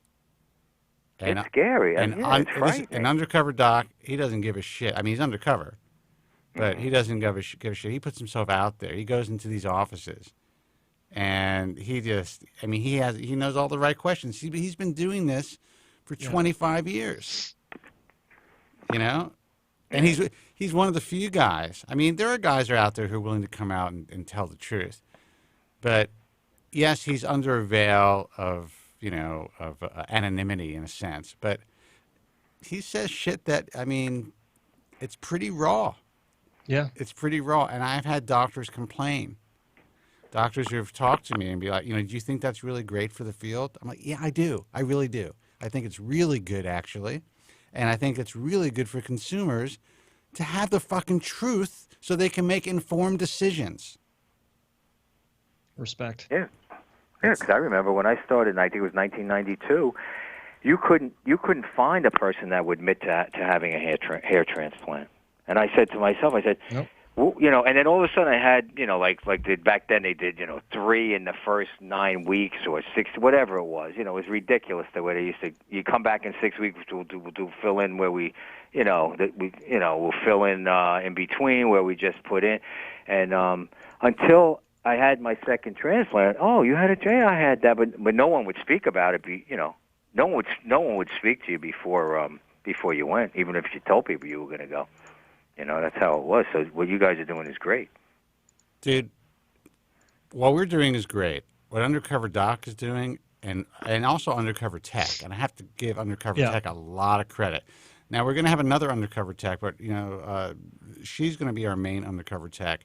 We're going to dedicate a lot of, starting next month, a lot of on-demand video on the undercover segments because people love them, and people love them, and we're able to get information out there. That it's one thing when Joe and I say this stuff. It's another thing to hear it directly from the sources, the people who have time on tissue that are currently working in the industry and telling you, guys, you have no fucking clue what you're getting into. And what's great about them being undercover is they're not trying to sell themselves. No one knows who the fuck they are. That's the great thing about that is, like Spencer said, it's one thing to come from me or Spencer, like, when I'm doing my thing, he's doing his thing, we're doing our thing together. But to have people that we normally report about actually reporting for us about what's going on in the industry, that is huge. And the next step, and I've already contacted 2 people who are interested, is the undercover consultant. Yeah. And when you hear the stories from the undercover consultants, the bait and switch, the fact that one story that I had to wake this doctor up because he was so hungover for surgery the night before, that's a true story. You could just put me as an undercover consultant and just put the dark light over me. Well, we could change your voice. You can change my voice. Yeah. But I mean, that story gives me fucking chills. That one story, the guy came in for surgery. The consultant who sold the surgery was in the office that day. Doctor came in about a half an hour before and said, I just got to close my eyes because he was so hungover. And this was a strip procedure. The doctor had to be really involved. That's unbelievable. Okay. See, I never had those. Because I went, I mentioned his name before. I went to Gary Hitzik like in the 90s, early 90s, like 4 or 5 times. No, he didn't start. I don't think he started drinking until I came into the picture. Well, the thing. I'm just kidding. That's just a joke, by the way, guys. Talking about him, I know. So that's good. But the thing about it, he had a consultant, and I spoke to him, but he would always come in and talk to me. Who, Lou? Yeah, Lou D'Amico, right? Lou Amico. Yeah, Amico, right? Yeah, he was. He was a good. He had a. I mean, I could tell back then he had a few transplants, but let me tell you, Lou's still in the industry. He's doing something else. Yeah. He's working his own business. And Lou and I, at the beginning, I mean, of course he didn't like me. You know, I was out there, threatening his livelihood, the livelihood of his physician, all that stuff. But the reality is, we're like best buddies now. Lou's a good fucking. Lou's a great guy. He's like a real dude. He's a good person. Yeah, I liked him. I met him like 4 or 5 times. I think I mentioned, I don't know if you remember, I was in a commercial. We went to somewhere in Long Island. They filmed me in a hot tub drinking and all that, because with the hair. Meanwhile, they poured a ton of Super Million hair. Yeah. Before they poured a ton of that. But I wasn't that bald at the time anyway. My crown was still okay. But yeah, Lou was good. But I always talked to Dr. Hitzig. He always came in before I left for the consultation, and then and then even the person I go to out here. I went to 2 or 3, probably like 3 times out here. He has no consultant. You meet with him, the doctor, and he tells you what's going to happen. So I never had that experience of having to worry about somebody trying to sell me something. Which I guess I'm fortunate. I'm fortunate about, but I hear these stories. And I think this is an interesting point for all the doctors who are listening out there who still cannot get past their ideological prejudices to embrace the work that we do, where we can essentially save this field if you guys decide to just let go a little bit. But Lou and I took him and his daughter out to the Waldorf rooftop to have dinner. We had drinks. We had a great fucking time. If me and Lou can be friends, and you guys have no idea what went down in 1998, 1999, it was bad. Okay? I mean, his patients were calling my show. It was like en masse, I mean, it was like every time the show went on the air, it was just like the Gary Hitzig show, because all of his patients who were unhappy were calling in. And it made headlines. So they were not happy with me. If Lou and I could be friends, then I hope that some of the more ethical physicians out there who somehow see us and me as a threat that's, they don't want to be kind of like dethroned or taken out of a position of power. You guys have to kind of open up your arms and embrace what we're doing. Otherwise, I believe that a lot of you guys are going to be forced to close your doors. So I think that's a fine example that Lou and I are good friends. So anyway. Yeah, but Spencer, you're right. I mean, look at it this way real quick. If you're a good physician and you take the time to do the consultation or come in on the consultation, whatever the case may be, and people that are watching this show and listening to the show and calling in go to one of those doctors and they see that they're there at the consultation, they're taking an interest, that sets them apart from the other clinics that you never see a doctor till the day of the surgery. Of course. It helps their situation. Right, and that's why I believe that physicians should be charging for consultation, so they feel, like if someone's paying for a consultation, that the physician has the obligation to be in there and actually fucking perform the consultation. And they wouldn't necessarily have to hire consultants because they're being paid for their time. And, listen, I go for a consultation, God forbid if I have to go to the doctor, whatever it is, it's hurt my elbow, I happen to have golfer's elbow. Go in there and I have a doctor's appointment to assess what's happening. You think that shit's free? No. And nope. Or if I go in and I'm supposed to get a colonoscopy, which I'm still avoiding, by the way, but I really shouldn't. Because I have such a problem with doctors, because I know that how fucked up they can be. And I have a problem with things at my ass. Yeah. Normally, though, I would never, if I wasn't in this business, it would have been like, okay, check, got to do this, got to do this, got to do this. I know where all the bodies are buried, man. I'm at these fucking conferences. I'm seeing these guys chase skirts. I'm seeing, some of these women who are in the industry, who are well-respected physicians, who, from different parts of the world, just falling down on the floor, loaded. That's disturbing. Yeah. Like my trick. Now, I'm tell you guys my trick, because no doctors are listening anyway. So I go to the bar with these doctors. Now, I have been loaded with a few doctors who are friends. You know, guys I trust. And one guy in the industry, I got really loaded. I actually fell on my elbow, but that was kind of fun. That was a fun night. But in general, when I'm doing business and when I'm speaking with physicians or whatever it is, I go to the bar. Everyone wants to go to the hotel bars and hang out. I'll order one glass of wine. I'll get to the bar early, and I'll always pay for the tab, especially if it's, you know, because it's business, you know. So I'll pay for the tab, start it, and I'll tell the bartender, listen, a bunch of people are going to be coming here. Next time when I say I want another one, just pour me a seltzer, or as well we can say seltzer, as the goys would say, a club soda, and a splash of ginger ale with a lemon or a lime in a rocks glass. Yep. So I'm like, you guys want a drink? And everyone orders a drink. So I say, you know what? I have another. The guy pours me this thing. They think it's a drink. I go drink for drink with these guys, and I watch them systematically dismantle in front of me. And fall apart. Yeah, and tell me their fucking life stories. And dark secrets. It's wild. And then they don't even remember it the next day. No, it's fucking great, man. Meanwhile, Kobren's back at his office just writing it down. Now, here's the thing. If I didn't just file shit away, there's no way I would survive in this industry. You know, the one thing any physician could know, and anybody in the industry can know, that if they talk to me, I'm a fucking vault. That's just the way that I have to be. I'm a fucking vault. Now, I'm not saying that vault is ever going to open, but it gives me the information that I need to make certain decisions and assess the direction that I'm going to go in. But I'm not out here to embarrass anybody or to harm anybody's reputation in any way. You know, but it's fun. I'm here to destroy people. You are, but it's funny. It's funny to watch. You know, so anyway, and guys, we'll take your calls in a second. 888-659-3727.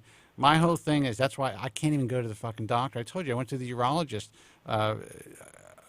This was a few years ago, and he recognized me, and so I got my junk. My junk is in his hand. Okay, he's sitting on one of those round rolly stools, and he's checking me out, and then he asked me, he goes, "Who do you think the best hair transplant surgeon in LA is?"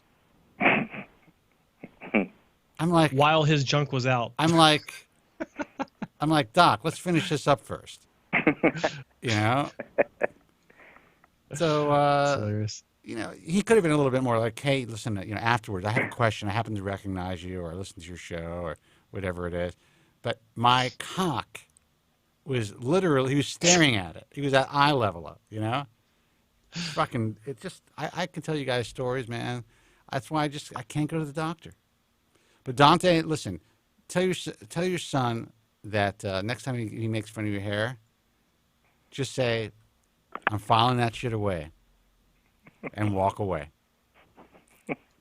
It works. It works. Will do. It freaks people out. They don't even know And then do you celebrate Christmas? Yeah. I have to ask. Okay.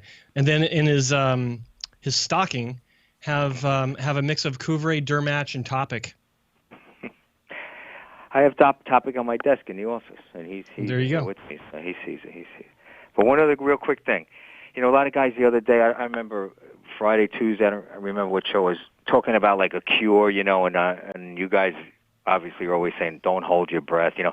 But don't you think the reason there's no cure is really because it's not a baldness, as much as it sucks, it's not a debilitating, it's not an illness, it's not debilitating. Why is there no cure for, why are there so few treatments and cures for cancer? Why are there so few treatments and cures or cures for ALS? Yeah. Yeah, I don't know. You know, how many fucking you know, houses does Ronald McDonald have to build before they cure cancer? Look, the reality. Fucking Jerry Lewis did that fucking telethon for how many years? Yeah, 40 years. Yeah, forever, right? Mm-hmm. You know, if and when a cure comes out, whoever is lucky enough to actually find that magic bullet. If it's one, like, I'll put it like this: if one person got the patent, they would make Jeff Bezos look like he lives in a shack with the amount of money that they would have. There would be so much money with the actual cure So any sort of investment into finding a cure will return more than any other, in my opinion, more than any other finding in medicine. Because so many people are affected by hair loss, and everyone will be selling their left insert body part here to get a hold of this cure. It'll be like the fucking, a fucking gold rush, man. Everything would stop. The world would stop. People would be divorcing their wives. They'll be selling their cars. They'll be doing whatever it takes to cure their hair Joe loss. from Staten Island would leave his family. He would get up from his bed. He would actually he would get out of bed. Yeah. No, it's true. But don't you think if that cure was to happen, it was going to be in a major pharmaceutical where, you have the proprietary secrets and all of that, and the whoever found the cure is going to be bound by the corporate contract. Well, I can tell you this: that most people who, if they did if there was a scientist or a laboratory that did figure it out, there's a good chance that they would then be bought out or subsidized by and work with a pharmaceutical company and paid out a tremendous amount of money for that knowledge. And I would say most researchers aren't going to try to hold out and start to manufacture their own product, deal with distribution, deal with all that stuff. It's much easier for them to get a check for $500 million or $1 billion and to hand it over to one of the big pharmas. Yeah, absolutely. Yeah. Yeah. So, and that's what I plan on doing. Well, I hope you do. All right, dude. Listen, Dante, thank you. You saved this segment of the show. Thank you for calling. And my pleasure. It's always a pleasure to hear from you. Good to hear from you guys. All right, take care. Thank you. Have a good night. All right, you Take too. care. You too. Bye. Guys, phone number 888-659-37. Oh, I hung up on Dante, and then you fuckers hung up. Guys, call in again. There's a line open now. Actually, all the lines are open now. So call in 888-659-3727, or we're just going to call it an early night. While we're waiting, I want to address a question by Derek Jordan in the chat room. Hey, Joe, I had a very serious question to ask. Had or have? Sorry, grammar Nazi. Some people say they keep on shedding because of inflammation of the scalp. How do you know if you're suffering from scalp inflammation, and how do you fix it? That one's actually fairly easy. If you're suffering from scalp inflammation, you'll see it. You'll feel it. Most people that have scalp inflammation to the point where it causes hair loss, it's usually involving flakes. Dandruff can be a symptom of scalp inflammation, or vice versa. And a lot of times people will complain that their scalp actually hurts when they touch it. Sounds weird, but a lot of you listening and watching this know what I'm talking about. And of course, get a mirror and look, or take pictures and zoom in, and you can see maybe some inflammation, some redness. You might even see a redness around the base of follicles if you can really zoom in. And of course, go to a dermatologist, and they can tell you for sure as well. It's a fairly simple thing to do. So I hope that answers your question. And on that note, you want to call it a night? Well, I'll say this: we got 12 likes, 43 viewers right now in the watching the show live as we speak now. If we don't get to 15 likes by the time I count to 10, then we're shutting down. All right, here's this. Guys. Starting now. 9, Okay. 8.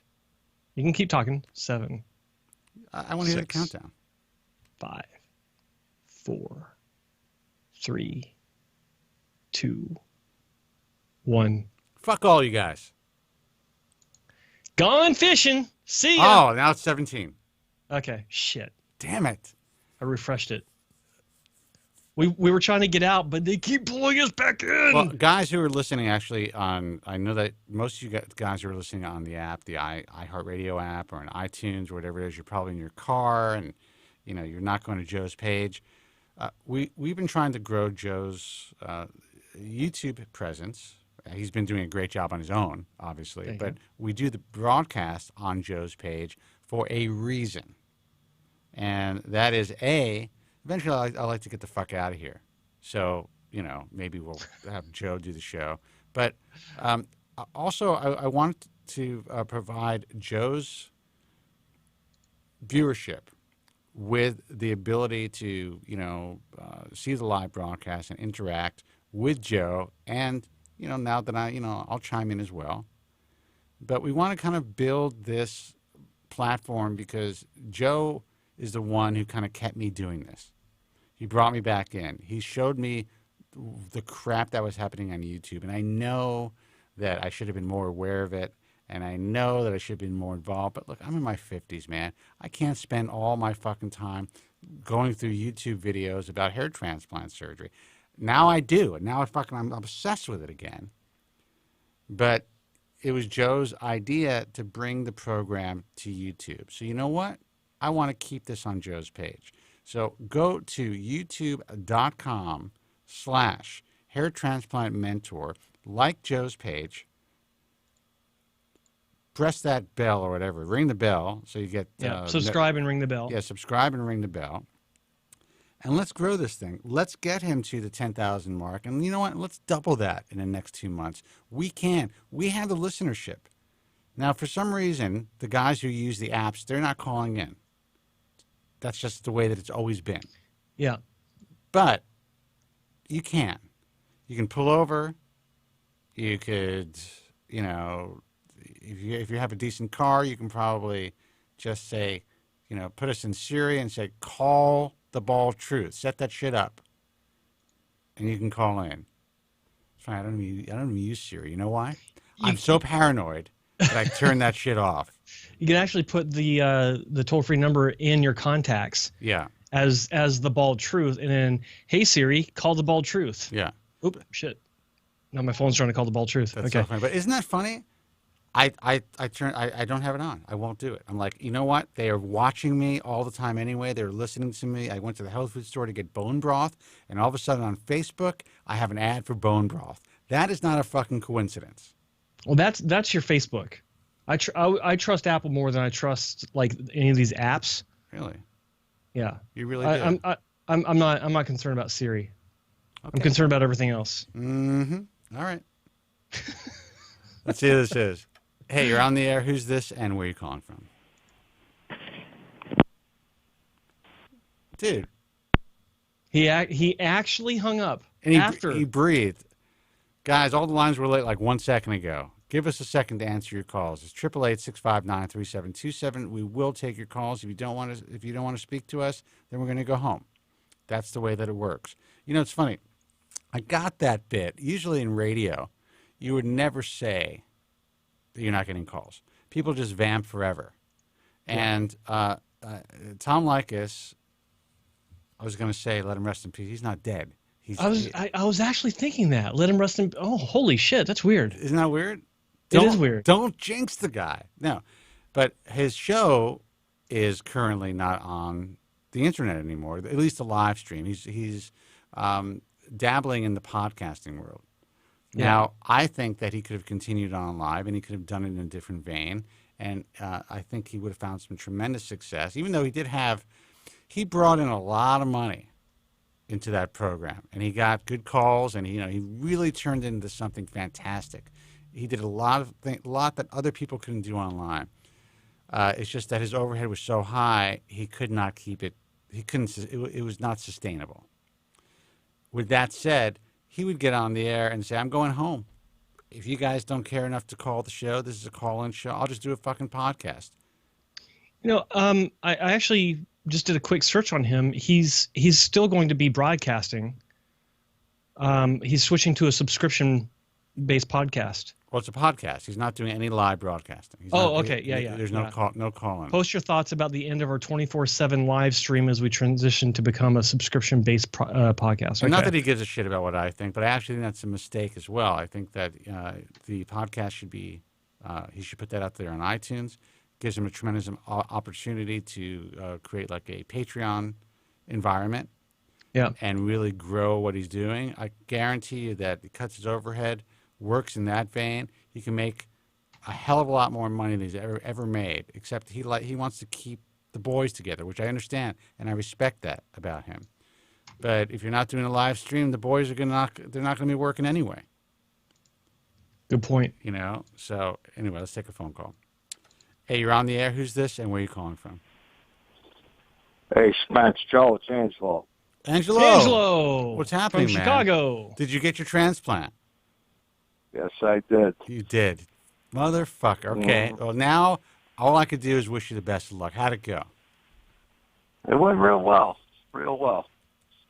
Got about almost 900 grafts in the front. Okay. That's all he could get out of me, he said. But he was very nice about it. There was no bullshit or anything when I went there. Did you tell him we said hello? Did you tell him I said hello? I didn't want to put that out there. You can't carry just a regular greeting? Joe said to say hi? Talk to Angelo for a second. I got to get some water. All right, go for it. Yeah, Joe. How you doing? I'm thinking you're probably pissed at me for not listening, but you know what? It was my last shot. I had to do it. Brother, I could never be pissed at you. You are a joy to talk to, and you represent what so many other guys are going through on a daily basis that I talk to directly or I talk to indirectly through this broadcast or through my videos, where they hear the message and they get it, but come hell or high water, they're going to get their hair transplant anyway, and I understand, and that's why I actually put out the hair transplant class number 1. Do not get a hair transplant, which is past 450,000 views so far, which is pretty cool. And the message in that was, if you haven't thought about the potential downsides of a hair transplant, then don't get one until you do more research and understand what can happen that's bad as opposed to everything that's good. And every time I put the camera on Joe and leave the room, I come back and he's plugging some shit. Well, yeah, of course. You know, dude, when you go fishing, I'm going to be surrounded by fucking hair care products. I know. I'm going to be like one of those late night shopping channel shows. Did I ever tell the story? I'm not going to mention the doctor's name, but I was interviewing the doctor, and I had him on Skype, and for some reason, I guess he didn't think, or I had my camera black, or it was just set to black, or whatever. They couldn't see me, and he's like, he tells this guy, he goes, "Bring the shampoo over here. Bring the bottles. Put the bottles behind me." You know, I'm like, that is fucking hilarious. I already know who you're talking about. It's fucking great, man. You gotta love these guys. So Angelo, tell us. So you had 900. What? It was FUE, right? Yeah. Okay. Yeah. All right. And they went into your crown or the hairline? No, all in the front. Now, did they use the artist, or because I know he has an artist, or did they use? Did it go by hand or with a motorized punch? No, it was a hand punch, and it sounded like a drill every time he put it in my head. It is a drill.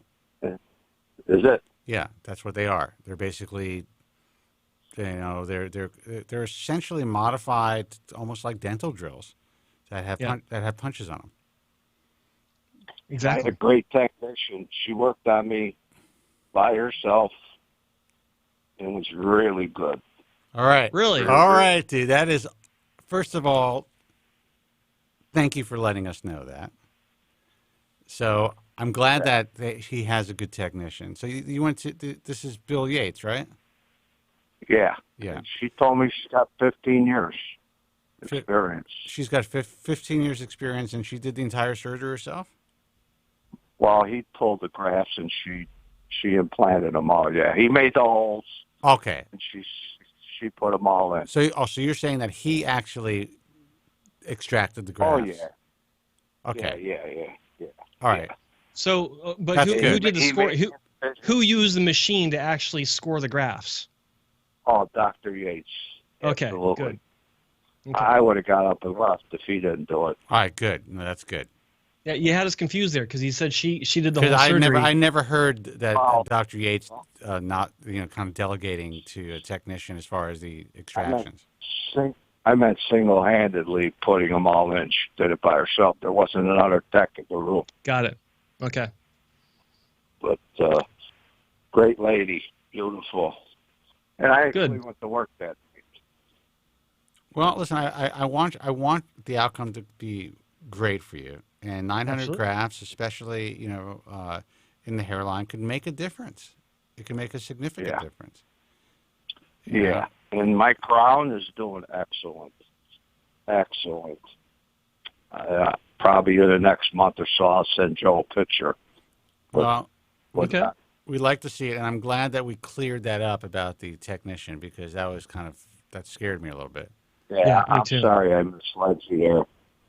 No, and listen, I just want to let you know that I have no, and this is very important for everyone to know and for every technician to know this. I have no, if it's legal in the state and the technician is well trained, then I personally at this point have no problem with technicians working or extracting grafts. Now, I don't, my philosophy is this, or I should say, officially, and I put this out there, I do not support the practice of medicine without a license or aiding and abetting the practice of medicine without a license. But I also don't support ripping out the carpet from all these technicians and these clinics who have skilled people working on patients right now just to replace them with unskilled people just because they have licenses. The way that I feel is my bottom line, my goal is to make sure consumers have the best possible outcome. So I think there has to be a staged, gradual transition in order for this to work. Because there's a lot of physicians out there who are concerned that technicians are performing the bulk of these surgeries. But like my undercover tech, who is a person who actually has the time on tissue to do it well, you take her out of the room and then replace her with some dermatologist who has no skill set, even though that's 100% legal. You're right there, Joe? Yeah, I'm just hearing something outside my studio. The patient's not going to have a good outcome, and there's going to be a disaster. It's kind of like, I don't want to get political, but, everyone's, they talk about, illegal immigration. Obviously, I think this should be a country of laws. However, imagine if you were to take away all of the illegals out of, say, New York and Los Angeles. The economy would just stop. We'd have nowhere to eat. There'd be no food production. No one would have their houses built. Everything would fucking stop. Things have to be done gradually in life. It's funny you say that. It's funny you say that because I'm having a house built in Lake Geneva, Wisconsin right now. Yeah. And most people that are working in there, other than like the electrician and the plumber, like the drywallers and the siding hangers, are all non-English speaking people. Yeah. And they work like animals. You know what? And they do a very good job. The economy would fucking stop. I personally believe if people are, I have mixed feelings about it, but people are here who are not breaking laws, who are doing great, part of society. We got to figure something out for them. That's how I feel about that, because I'm telling you, the economy will stop. And the hair transplant economy would completely fall apart if all of a sudden we got rid of all these technicians. Just wouldn't operate. Go ahead. Most of the technicians I've had are all Hispanic women. Well, you have a lot of Filipinos, you have Hispanic women, you have, there's certainly plenty of Caucasians who've been doing this for a long time. It's a pretty, it's a pretty, typical mix, like, any other industry. This is a very racist conversation. But yeah, it's sad you can't even talk about, you can't even talk about people of color. Kidding. Yeah, I know you are. But you can't even, you have to tap dance around talking about people of color. In my father's day, he used to call the guy from the Chinese laundry. He'd say, "Listen, do me a favor, go down to the Chinaman and pick up the shirts." And, I'm not saying that's right or wrong, but that's just the way that it was. I never thought my father was a racist, and he wasn't, actually. But that's how he referred to the Asian guy who owned the laundry. Yeah, even if he was from Korea or Thailand, he was the Chinaman. He was a Chinaman. But then again, my dad was born in 1923, you know? Yeah. Yeah. Well, does it sound funny? Say, go to the Asian guy and get my shirt cleaned? So, yeah, I mean, imagine that. Say it now. Yeah. Go to the Asian laundrette. Chinese. And Asian Chinese. Yeah. You can't say Chinese laundry anymore either. You don't even see a sign in New York as for Chinese laundries anymore. You know what's funny? Where I live, you can say that because that's all there are, with 80% Chinese in my neighborhood. So that's true. Yeah. But you can say Chinese food. Actually, I'm the only one that can say it because everyone else just says go to the laundry. Yeah. And I have, Anyway, funny stuff. Anyway, listen, I wish you the best of luck, Angelo. I appreciate that you. Thank you. Angelo, and even right? though Yeah. I'll stay in contact with you guys. You guys are very informative. If I would only saw you before I started this, I would have never started with SUE. I would have went and got the strip surgery right from the go. Well, absolutely. That's what we do here, man. And I appreciate you taking the time to listen and to call in and to provide us with your perspective of things. And even though you didn't listen to us, you know what? You may end up being right. And I hope that you are. I hope this benefits you greatly. I really do. Absolutely. 100%. When I'm all done, I'll have Elvis, sir. That would be fucking awesome, man. Right on. All right, man. You take it easy. Guys. Okay, Take bye-bye. care. All right. Good luck. Bye-bye. See you, buddy. 888-659-3727. Who's this, and where are you calling from? Hey, Spencer. This is Vic from D.C., brother. Holy shit, brother. How are you? So funny. I was just telling your story to a doctor I had on the phone yesterday when we were talking about the length of time we've been on the air and how there have been callers out there who have kind of been with us for a long time where they've made certain decisions, then come back and said, you know what? Because of the bald truth and not getting a hair transplant, I succeeded in life. And you're one of those guys, man. And I was telling your exact story. That's fucking fucking wild. Well, I appreciate you, Spencer. I mean, well, I just wanted to call in, actually, the day before. Just wish you a happy Halloween. You know, tomorrow is Halloween. Halloween's always been one of my favorite, weirdly enough, favorite holidays, just because. Me too. You get all these, you know, it's just one of those days where everyone, even if I don't have the energy to get a costume and stuff, you go out somewhere and everybody's just happy. You know? It's really funny. Hold on for a second. I want to see if I can get my costume. I'm gonna put Joe on the air for a second. You speak to Joe for a second. This is the first year in many years that I'm not putting together some sort of costume. You're not doing anything, Vic? No. Usually, if I do something, it's going to be something quick from a local Halloween store. You know, like either like a fake mustache and put it in with something just But not this year. I'm probably just going to go out to like a local party or something. How about you, man? You're not doing anything this year. I'm not doing it this year because I've just been so busy, and like you just said, you're tired. I'm the same way, but it's what I usually do is I'll do like you go to the local store, Halloween store, and I'll get accessories, and I'll design something around accessories. Like 1 year I got some makeup and some horns, and I went as a demon or a devil, but wearing what was the suit I was wearing? Wearing Hugo Boss suit, looking dapper, really really good clothes, really tight, and slick back hair, but my face was red. I had the black eyeliner, I had the black makeup to accentuate things, and then the horns, and it killed. Killed. I mean, and it cost me like $5 for everything. No, yeah, you're right, because the thing is that you don't need to buy a whole outfit or like even a mask to go out for Halloween. And it's sometimes, just like you said, the accessories is good enough. All you need is something to basically not look like the way you look every day. That's pretty much all it is. Halloween is basically as long as there's something different where you don't look like you do every day. Yeah. Yeah, and it's fun. I mean, people get to kind of let loose, and women like to. I think it's funny that a lot of women, not all women, so I don't want to get emails about this or phone calls. You know who you are, but a lot of women just like to let loose and look loose. Right. Oh yeah. They be whores.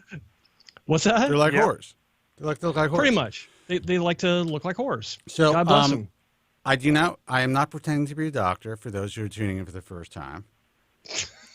But this is my Halloween outfit. The last time I went to a Halloween party, and I don't know. Nice. I don't know if you can see that. It was. But nice. It's Hair Transplants Are Us. He's got the stethoscope and everything. And there's a little blood on there, and the reality is, and this is the sad part. I went to a party. It was a Hollywood. This sounds so fucking obnoxious, like a name dropping fucking thing. It was a Hollywood producer. It was out in Westlake, and some well-known people were there. And this pretty well-known actress from the '80s asked me if I was actually a doctor. I'm like, it's Halloween, Exactly. and it says Hair Transplants Are Us on my lab coat here. Yeah. Women don't give a shit. They see a lab coat and a stethoscope. You could be running around with bare naked ass legs and only wearing your lab coat and a stethoscope, and women will walk up and say, "Are you really a doctor?"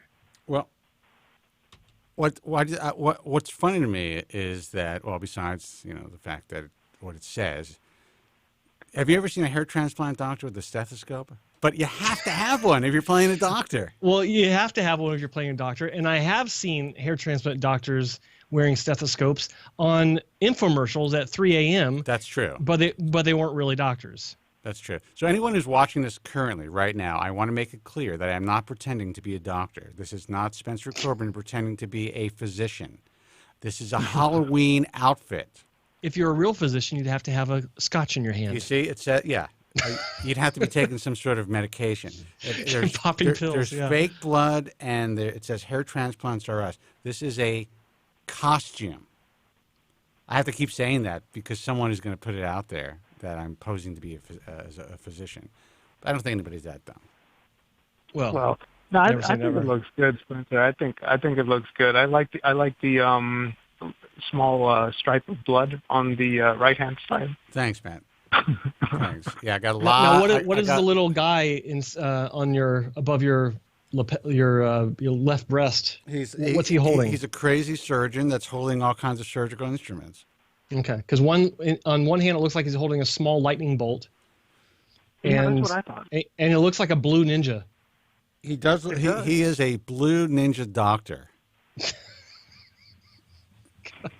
But you'll be able to zoom in. He's holding. Are you really a doctor? He's holding instruments and. See, I forgot it was Halloween. Jesus Christ. Yeah, I just wanted to call in and see how you guys were doing. I know it's wonderful that the show is on twice a week. I go to Joe Tillman's YouTube channel and I check out some of the reruns, and it's great. It's good stuff, man. I just, and I was listening to a little bit earlier today, and you guys were talking about, how the economy, so many people from so many different places, being from Brazil, I know, what I'm saying is that I think it's nice to respect everyone. I think that for me, I definitely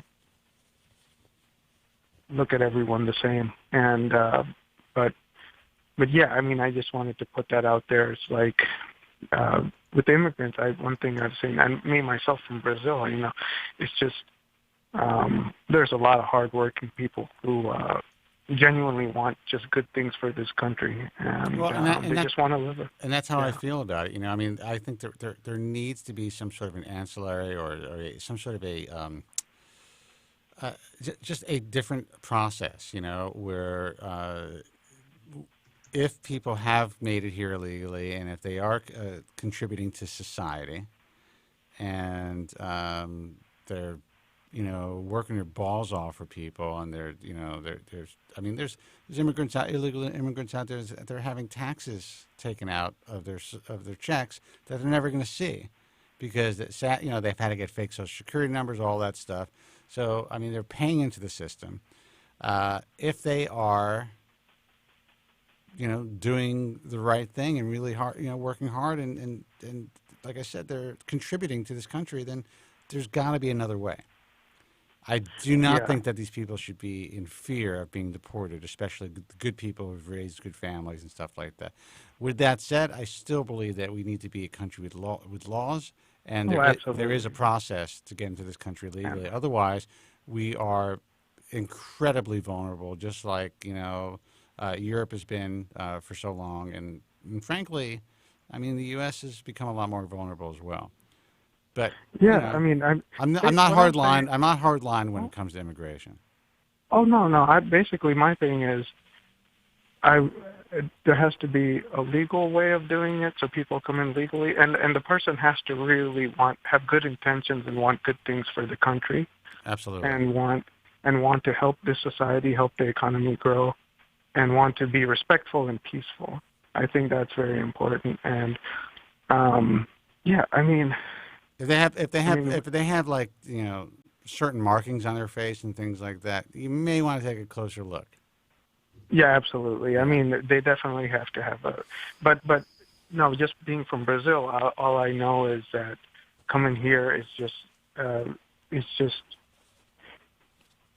you see everyone from every different background, and that's, to me, I really like the fact that it's like I had a really hot Brazilian chick who I was dating when I was very young, fucking smoking, insane body. Yeah, absolutely. She wanted to get married because the situation, and I was like, "There's no fucking way." But you could go marry somebody else, and you figure it out. Not that I want you to get not to be in the country, because I'm really enjoying having sex with you, but I don't want to get involved with that. That's illegal. Oh yeah. So I'm not saying whether she did or she didn't, but all I can say is that I did not have to marry her, and I was still able to have sex with her. Well, Brazilian women are hot. I agree. And on that note, Spencer, are you? What's your origin? Are you European or? I am Russian, Austrian, and Romanian. I am an Eastern European Jew. Okay, Jewish. Okay, one thing I gotta say is Israeli women are so freaking hot. Dude, first of all, they're hot. They can shoot. They can kick your ass, basically. Yeah, they can kick your ass, and they are sexy as hell. Sexy as hell. I was at the mall the other day, and I tell you, this most beautiful Israeli woman, it was like there are different species. I don't even know what to say. They're like a whole different breed. I have never met like a hotter.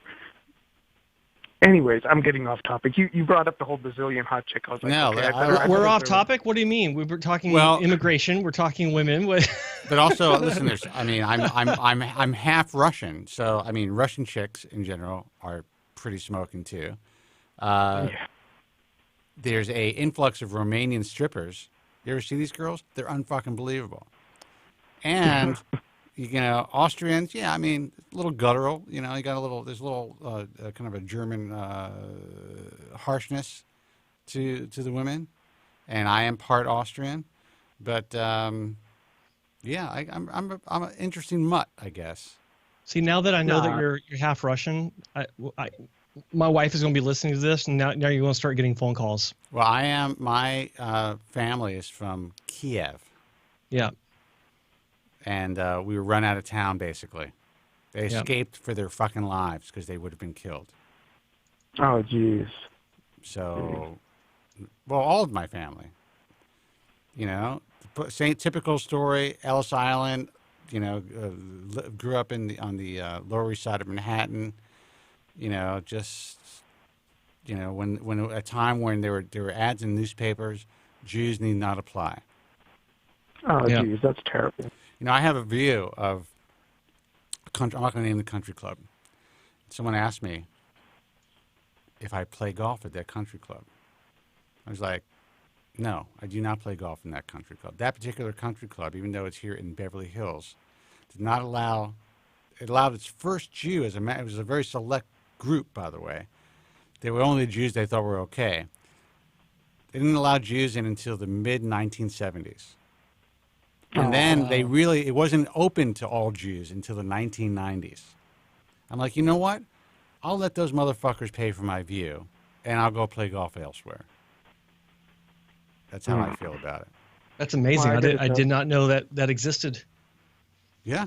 Are you kidding me? At least that late in wow.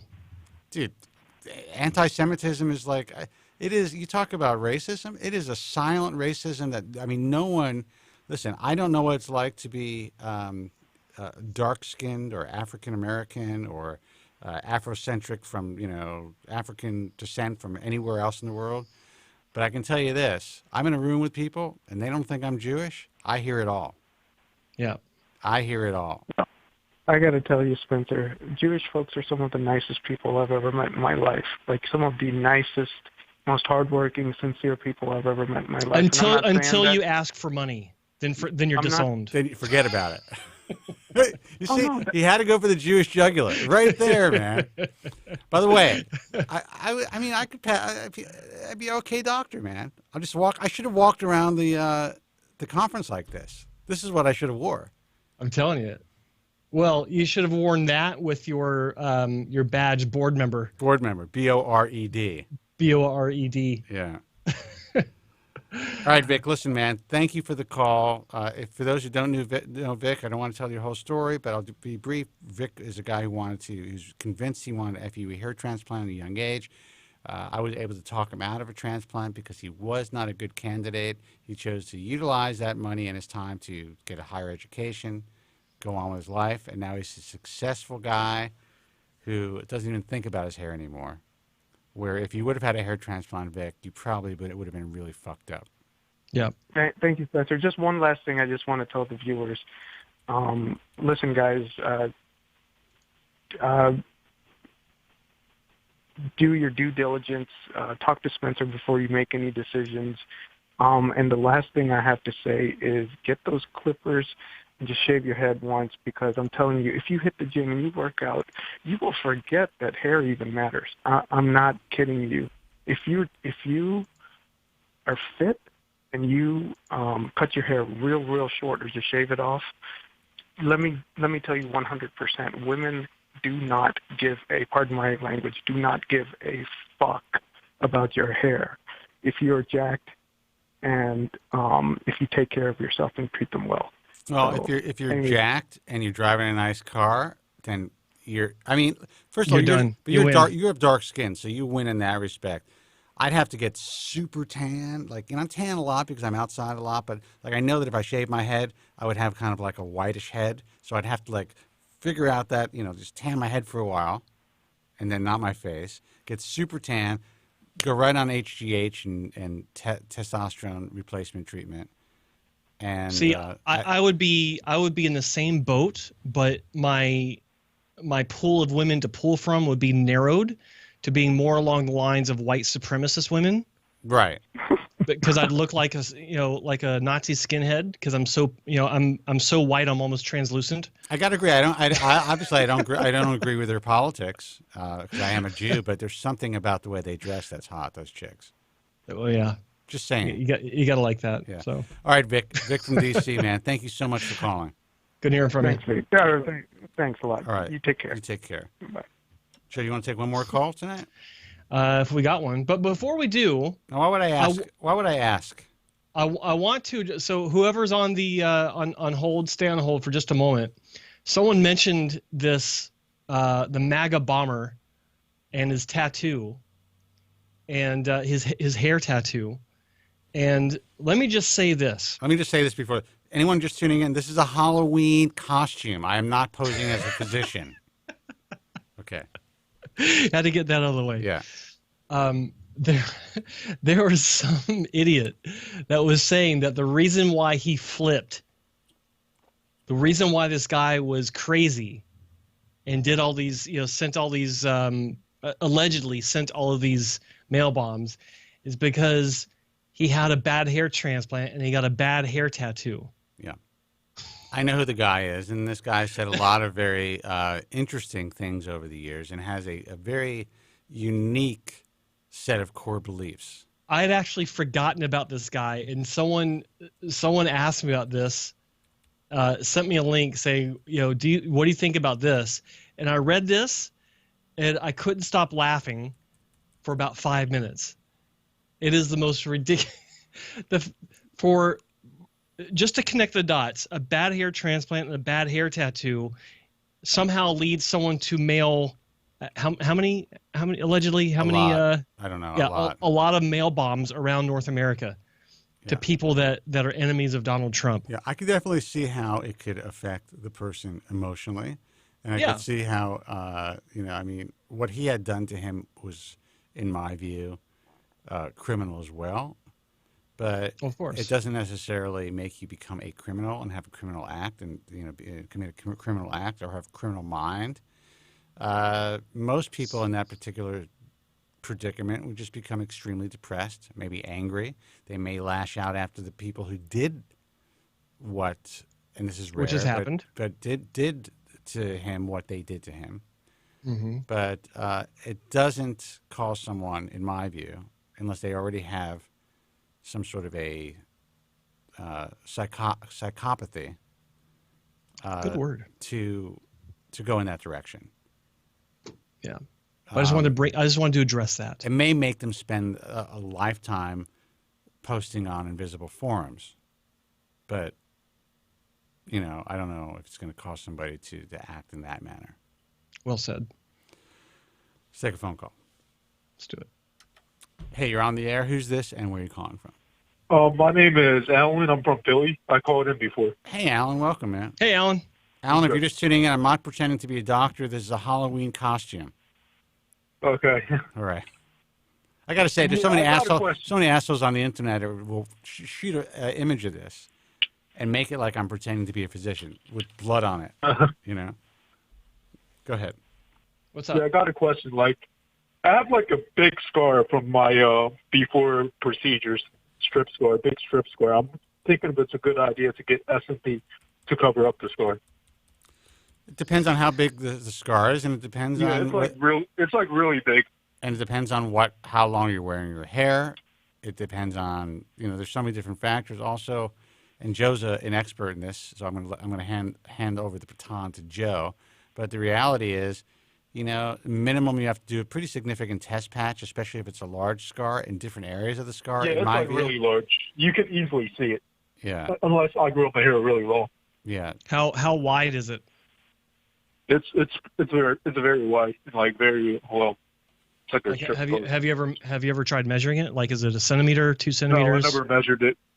Okay. But I went to doctors before. They said it's very big. I'm sorry, what?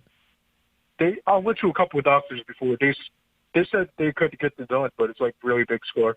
Okay, all right, fair enough. So, I think that going for S&P into a donor scar as a first line of or a first effort of correction is not the way to go, because as Spencer said, you need to do a test patch, and I think that S&P is fine for donor scars if you have a great donor scar, and you're just looking for that little bit of extra boost to make it that much better. Yeah, because it's an easier fix.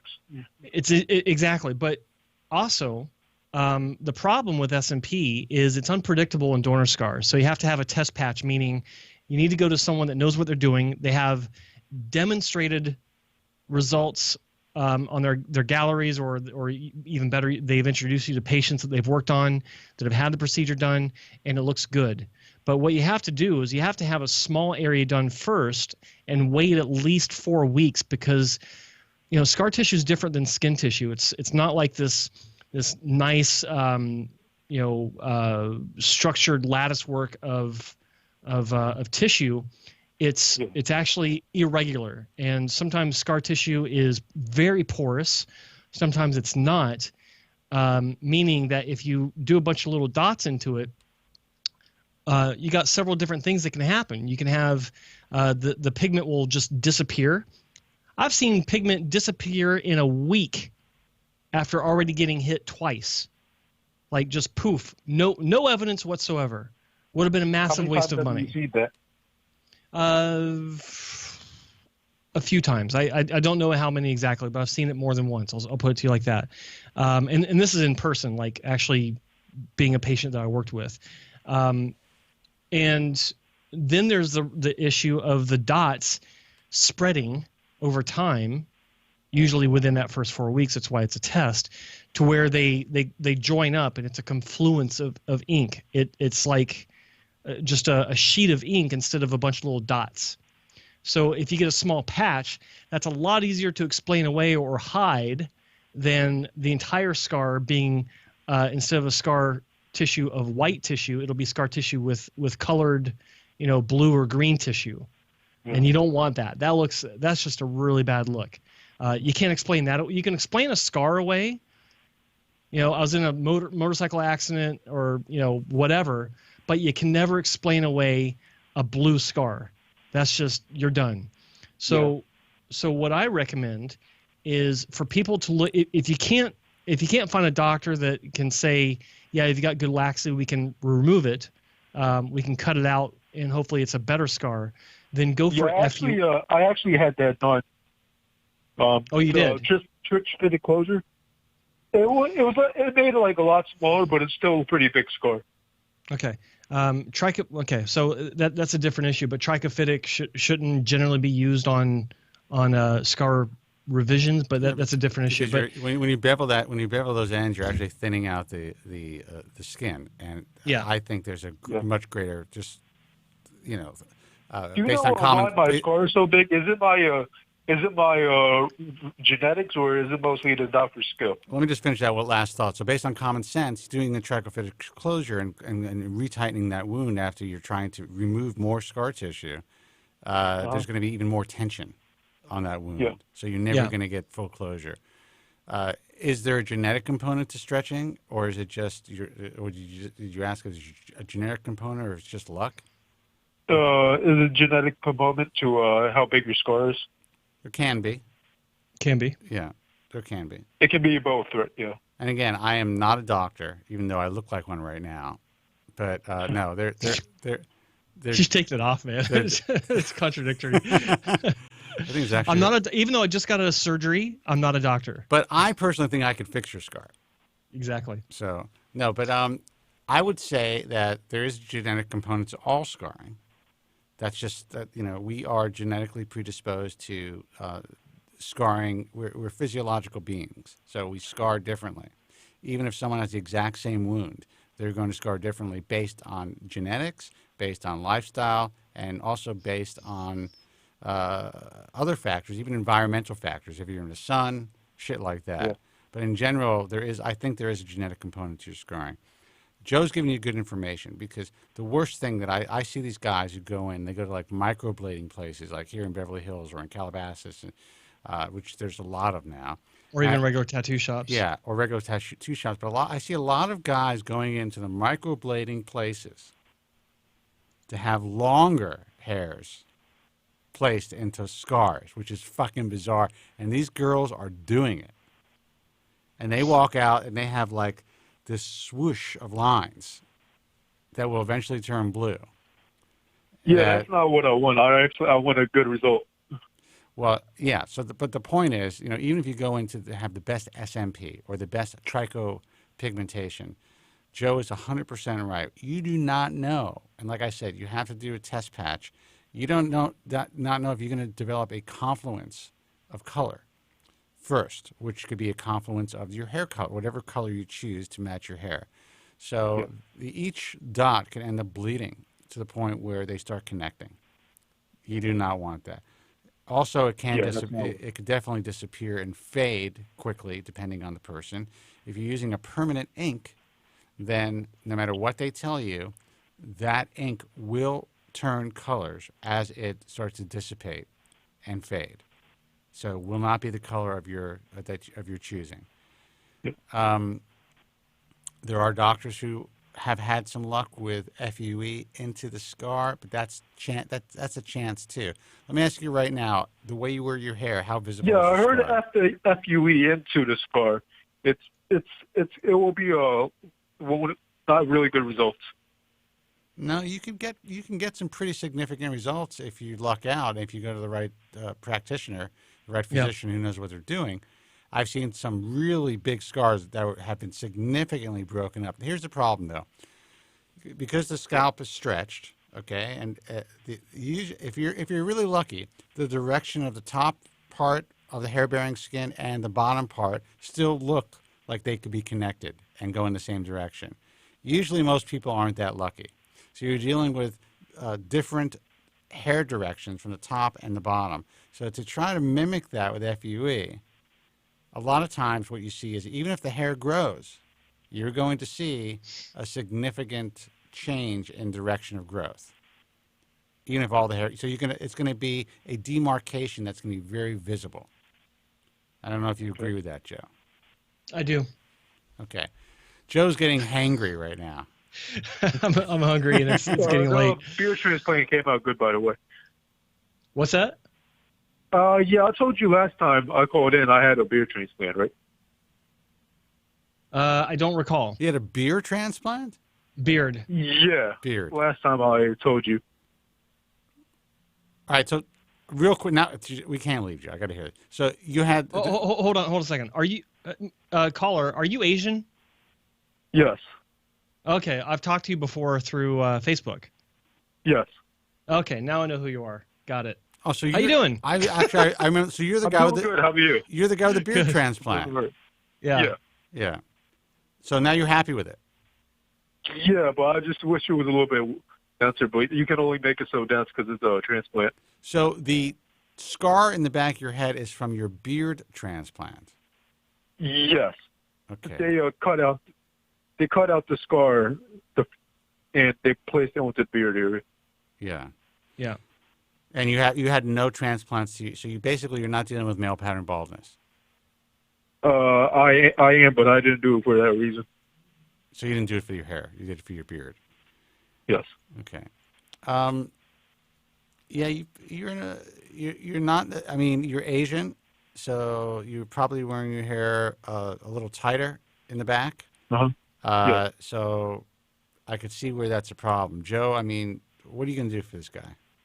Well, I can say that there is a genetic component because he's Asian. Asians genetically are more predispositioned for keloids, for excessive scarring, all things being equal, compared to like say Caucasian. So that's always a potential issue. But I think what Spencer said is correct. You need to understand the potential downfall or downsides of FUE into scar.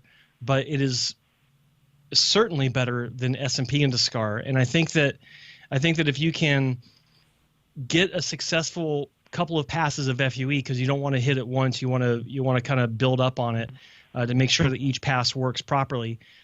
Once you do that, then you can consider SMP to maybe kind of push you over the edge a little bit with a little bit of extra, improvement and aesthetic blending, I guess. But you gotta take this in steps. You can't just go for broke and try to get all done at once. Yeah. That's the worst thing that you can do, especially when you're trying to repair something like a bad hair transplant or a bad scar or both.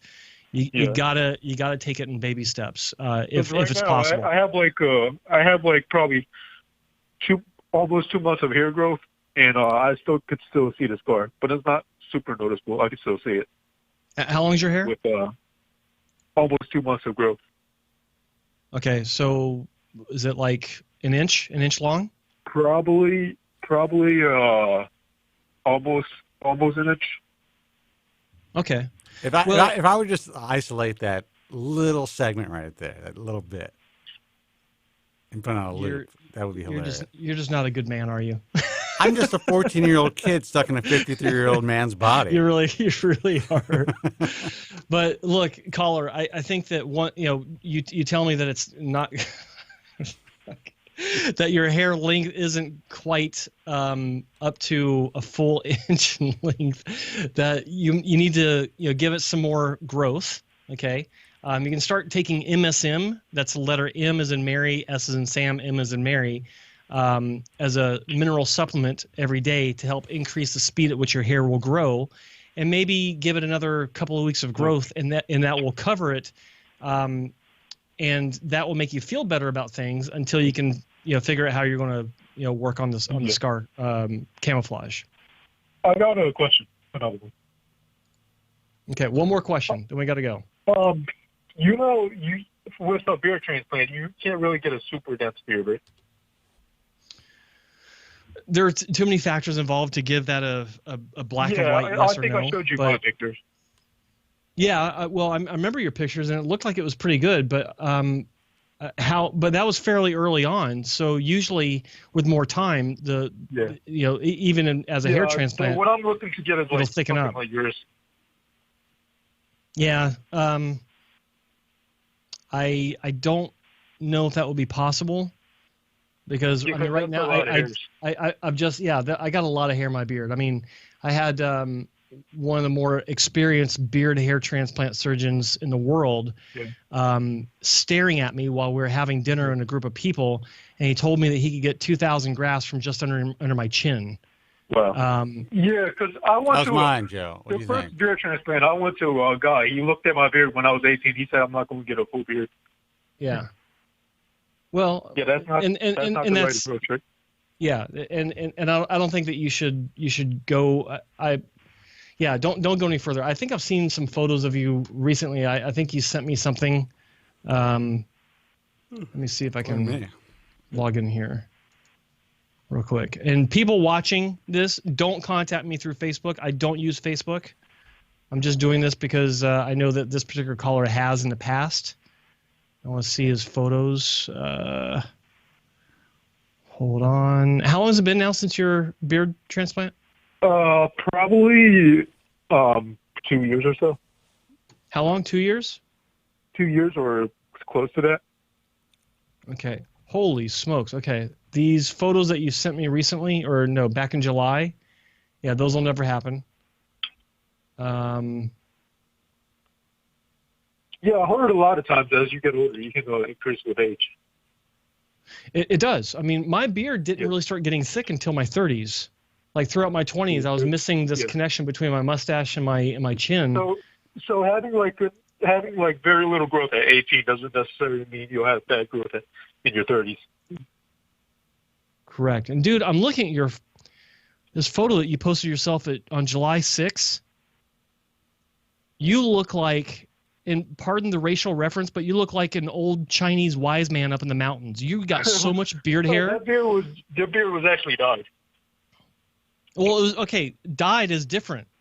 You can't dye your beard and magically more hair appears. I mean, why would you want anything more than this? Yeah, it was actually dyed. Oh, yeah, because I want a really dense beard. I like that look. You've got more... Dude, stop. This is... Like, you will not have any sort of visual improvement. Can you show us the picture? And it wasn't racist what you said. If you would have said, sorry if this sounds racist, but you look like an old Chinaman, that would have been racist. No, a lot of people would have. Dude, the world we live in, it's like, I mean, I don't really give a shit, but it's like, I'm just kidding. People get offended too much. But I'm looking at this. You're outside wearing a maroon T-shirt.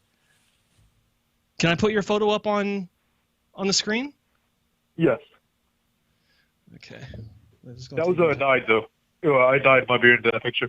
Okay, this is going to take a minute because I got to switch computers here. Yeah, I think about dyeing my beard sometimes, and I realize I would look like a magician, so I choose not to, I choose not to do that. But my beard is white, man. I mean, like, my mustache is dark, and it's getting a few grays are popping, whites are popping out. So I have a few more years left of this kind of like configuration. But shit is white, man. That puts at least 5 years on you. What are you going to do? I'm popping up this. Dude, I can't even. Okay, so I'm going to share the screen. Tell me when. Pop this back up. There we go. Holy shit!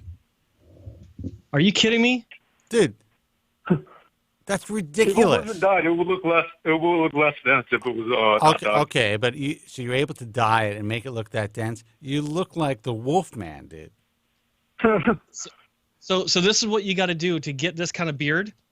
Keep dyeing your beard. Yeah, because that is like that is a thick-looking beard. I'm telling you, dude. You can put on some robes, grow your hair out longer, start carrying a staff. I actually had my hair long before. Yeah, start carrying a staff, and you would be the star of every kung fu movie from here for the next 10 years. Do it. I mean, I'm telling you, man. You look for any Asian guy to have a beard like this is. I mean, you just don't see it. Have you ever seen an Asian with a full beard before? No, not like this. Ever.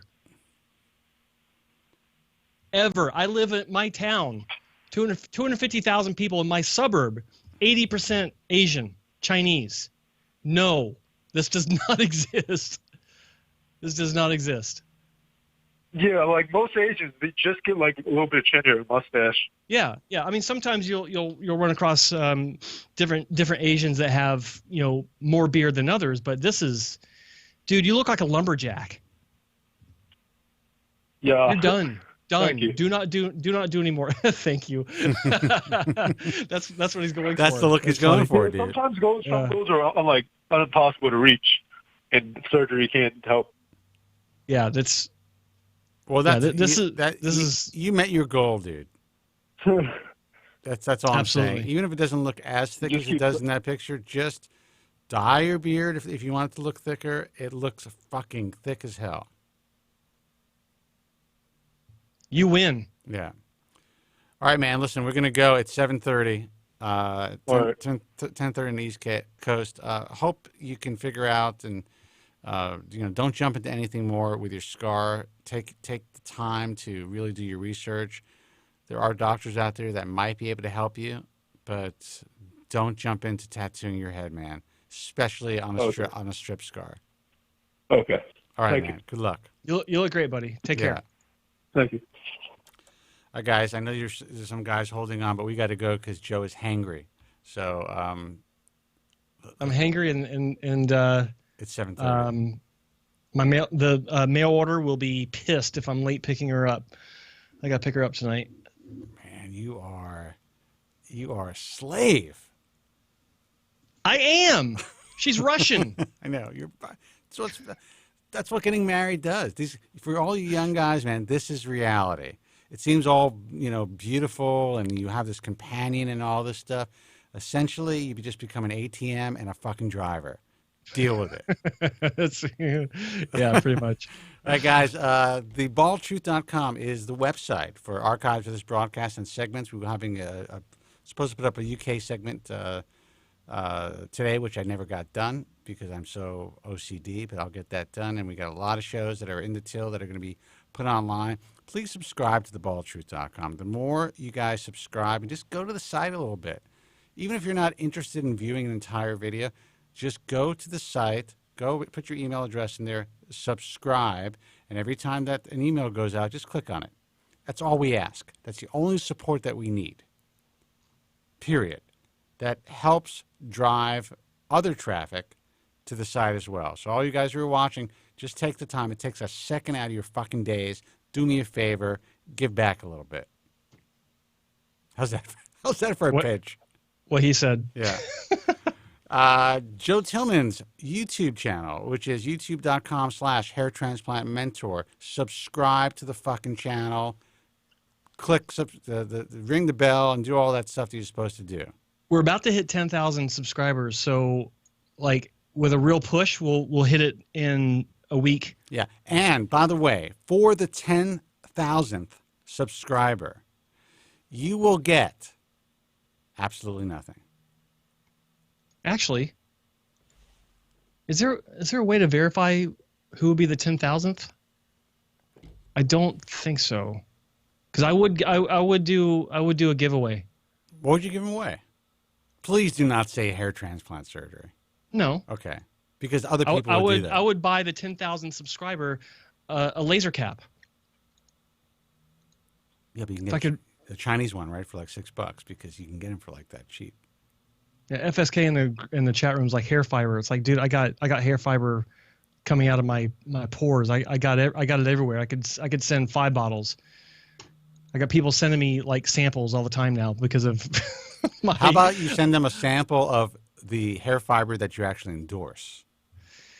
I could do that. Yeah, I could do that, but I don't know if I'd have their color because I'm using one of them. Well, I am light sure brown. the company. I'm going to give you a little hint here. I'm sure if you let the company know that you're going to be giving away some sort of a kit, sample kit or whatever of their product to the 10,000th subscriber to your channel, that they will supply you with whatever you need, and they'll probably even drop ship it for you. They would, but I'm trying to think of how to do this because I Guy's can't verify. Fucking negative. He's so negative. No, I can't verify who would be the 10,000th, so I need to figure out how to promote it and be, subscribe. Oh, you know what? I can say subscribe and then comment. I have to figure this out. They're all going to say they're the 10th. They're all going to say, I'm the 10,000th subscriber. No, not that, but I'll figure it out. I'll figure something out. All right.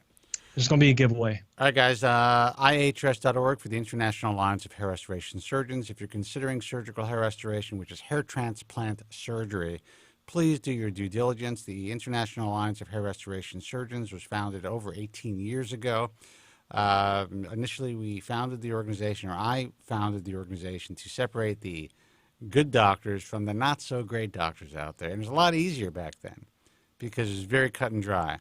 The organization has evolved into a consumer educational organization, and if you go and you look at our mission, the bottom line is doctors who are accepted into the organization are not only just accepted based on their skill set and the infrastructure, their practice, and everything that sets good doctors apart.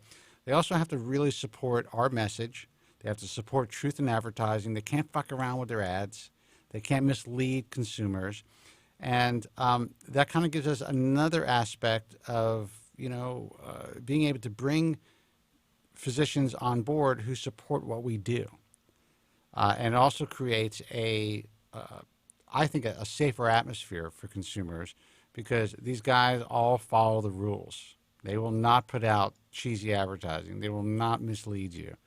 And they support the notion that surgery is a last resort. Remember, there's not a single doctor on the IHRS that doesn't have at least one patient who believes that they were fucked up by them. That's just the nature of cosmetic surgery. So it's a great place to start when researching, but it is not the end-all, be-all. You have to make that decision for yourself. What else? BaldTruthTalk.com, which is our message forum. Check out BaldTruthTalk.com. I want to thank everyone for making Bald Truth Talk the most trafficked hair restoration, hair loss forum in the world that does not have a PMing system. If you guys don't understand that, I'm not going to explain it to you, but that means a lot. That means that everybody that goes there is going there to get information, not gossip, not bullshit, not try to harm people's reputations behind the scene. They're there to learn. And we got a lot of fucking traffic, so thank you for that. What else? I think that's it for my side of things. Joe, give out the websites of those who are promoting this broadcast. We have hairlossexperiences.com, got a little tongue-tied there, a primarily UK-based forum. Yes, it is a forum, but it's a good forum where people aren't psychopaths. That's reason enough. Good times. No, hairlossexperiences.com is primarily UK-based forum, but there's a lot of great information there. We always like sending people to this forum because the admin, the ownership of this web property, they support our message, but they're also easy to deal with. They they aren't psychopaths. They're good people that run this this platform, and of course they support what we do. So always go over there when you can and support them. Say thank you for supporting this broadcast. Maybe register. Take part, ask questions, answer questions, be part of the solution to helping others. That is hairlossexperiences.com. You mean they don't get upset over there when somebody wins a fucking lifetime achievement award? And no, they're not mentioned in that award ceremony? Well, I've not heard anything yet, Okay. but Go ahead. Who knows? The next one is bellycapelli.forumfree.it. It sounds funny because it's Italian. bellycapelli.forumfree.it is an Italian hair loss and hair restoration forum, but it is a massive forum with lots of traffic, lots of people, and you may be saying to yourself, Joe, I don't speak Italian. Well, that's okay because your web browser does. It'll translate it into English or whatever language of your choice that you prefer, and a lot of great information. Again, great people to work with.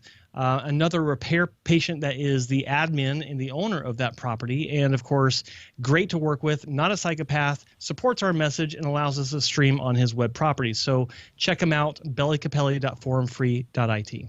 Guys, until next time, which is Friday, whatever that date might be, I think the 3rd or 2nd of February. Is February? When is it? Wait, it'll be the 2nd. What month are we in? It's November. It'll be November 2nd. Wait, 31st is tomorrow, 1st on Thursday. Yeah, 2nd, November 2nd. All right, so we will most likely, I know Joe will be there. I'll most likely be there as well. See you on Friday, November the 2nd, for another edition of The Bald Truth. Until next time, be strong, God bless, and thank you guys so much for listening. Have a good night. Thank you very much. I'm sorry for any inconvenience you may have been put to prior to the programme, and I'm glad you enjoyed it. And if you could now leave by the exits at the rear, that'd be splendid. Thank you. Good night. I always hear a lot of guys calling in, and they're always like, down and out about their haircuts. Sure. I lost my hair when I was 16 to 17 years old. That's heavy. Oh, man, I'm sorry to hear that. No, it's all good, man.